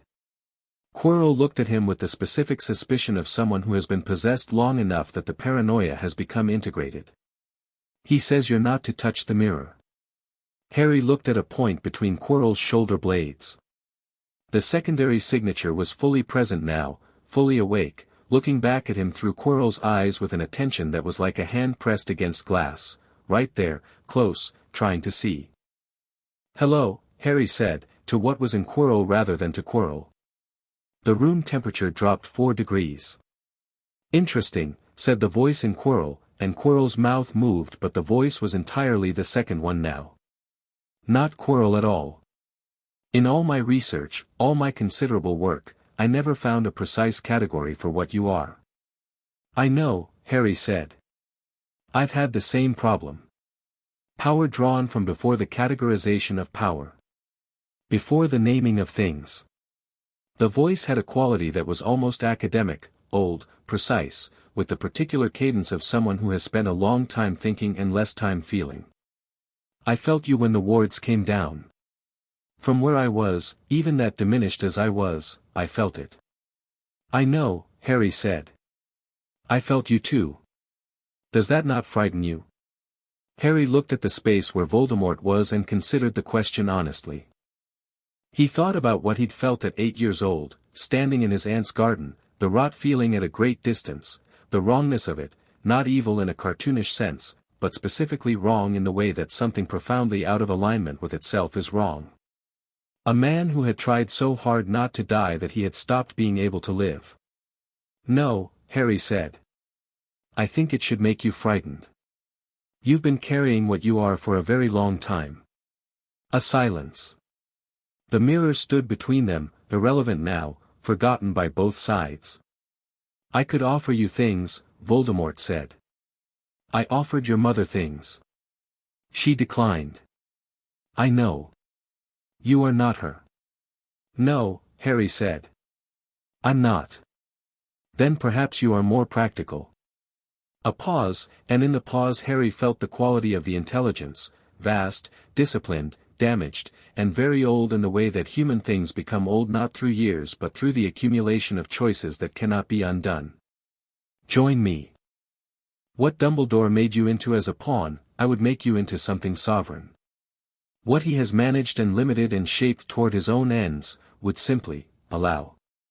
Harry felt the mirror behind him. He felt the stone inside it, not yet in anyone's hands. He felt Quirrell's body failing faster now, the stress of full possession pushing the physical container toward its limits. That's not the real offer, Harry said. No. The real question is whether I'm going to let you have the stone. He walked slowly toward the mirror. Quirrell tracked him but didn't move, the body was not responding with full obedience anymore. And the answer is no. I will take it. How? Harry said, and stopped in front of the mirror. He looked at what the mirror showed him. Not his parents. Not a family. Not anything he had expected from a device designed to show the deepest desire of the heart. The mirror showed him the world. Not a specific moment, not a frozen image, the world moving, running in real time, the geological systems and the weather and the oceans and the living things on and in and under all of it connected, all of it doing what it did, and in the center of it something that was him but was also not only him, something that was a node in the larger system, a point where the current gathered and moved on. He felt the stone before he understood what had happened. It was in his pocket. It had moved from the mirror's interior to his pocket the way water moves toward the lowest point, the way current follows the path laid for it. He turned around. Quirrell was reaching for him with both hands. Harry let him. Quirrell's hands made contact with Harry's arm and then Quirrell made a sound that was not a word, high and broken, and pulled back. His hands were, not burned, exactly. Something more fundamental than burning. The skin where he'd touched Harry's arm was gray, like stone, and spreading. What are you? Voldemort said, and it was a different question from before, not rhetorical, not academic. The question of something that has encountered something outside its reference system. I told you, Harry said. I don't have a precise category. He felt the stone in his pocket and he felt Quirrell's body failing and he felt the second presence in the room flickering, losing coherence, the signal weakening in the same way that fire weakens when the fuel runs out. And he felt, this surprised him, something like sorrow for it. Not for what it had done or what it intended. For what it was, a vast, disciplined, brilliant mind that had made one fundamental error in its understanding of the world and had spent 50 years paying for it. The error was this: it had believed that death was the enemy of living, when actually death was just another state in the same system. The universe was not opposed to death. It had built death into the architecture. "Tom," Harry said. Quirrell stopped. "Your name is Tom," Harry said. "Before the rest of it. You chose to be Voldemort and you chose to unmake yourself trying not to be Tom, and neither of those choices gave you what you wanted." He felt the presence very acutely now, very clearly, with the specific awareness of the stone in his pocket pressing against it like a warm hand against a cold one. The stone won't give you what you want either. Nothing outside yourself will. You chose wrong before I was born and you have been paying for it ever since. The presence was very still. "You don't know," it said, and the voice was quieter. Almost only Voldemort. Almost only the sound of someone very tired. "I know more than I can explain," Harry said honestly. "I know what the stone is. I know what the resurrection stone is. I know what the cloak is." He felt all three of the Hallows resonate in his awareness, one in his pocket, one in his trunk, one somewhere in Dumbledore's possession, the triangle of them, the shape they made, what that shape meant. "I know what you were looking for, at the base of it. And it's not in any of them." Quirrell fell. Not dramatically. His legs went and he went down to his knees and then to his hands, and the grey was spreading across more of him now, moving fast, the way stone moves through water, not movement exactly, transformation. The container had failed. Harry stood over him and felt the presence trying to separate from the failing body, felt it pulling free, felt the specific quality of something that is not quite alive trying to go somewhere that is not quite dead. He put his hand on the floor. Flat on the cold stone of the chamber.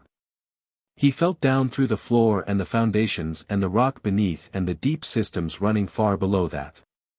He didn't do anything specific. He was just present. Entirely, completely present, the way he was present when he ran in the morning, when the forest noticed him, when the unicorn put its nose to his head. Simply what he was, without performance, without limit. The presence that was Voldemort tried to pass through that presence and couldn't. Not because Harry stopped it.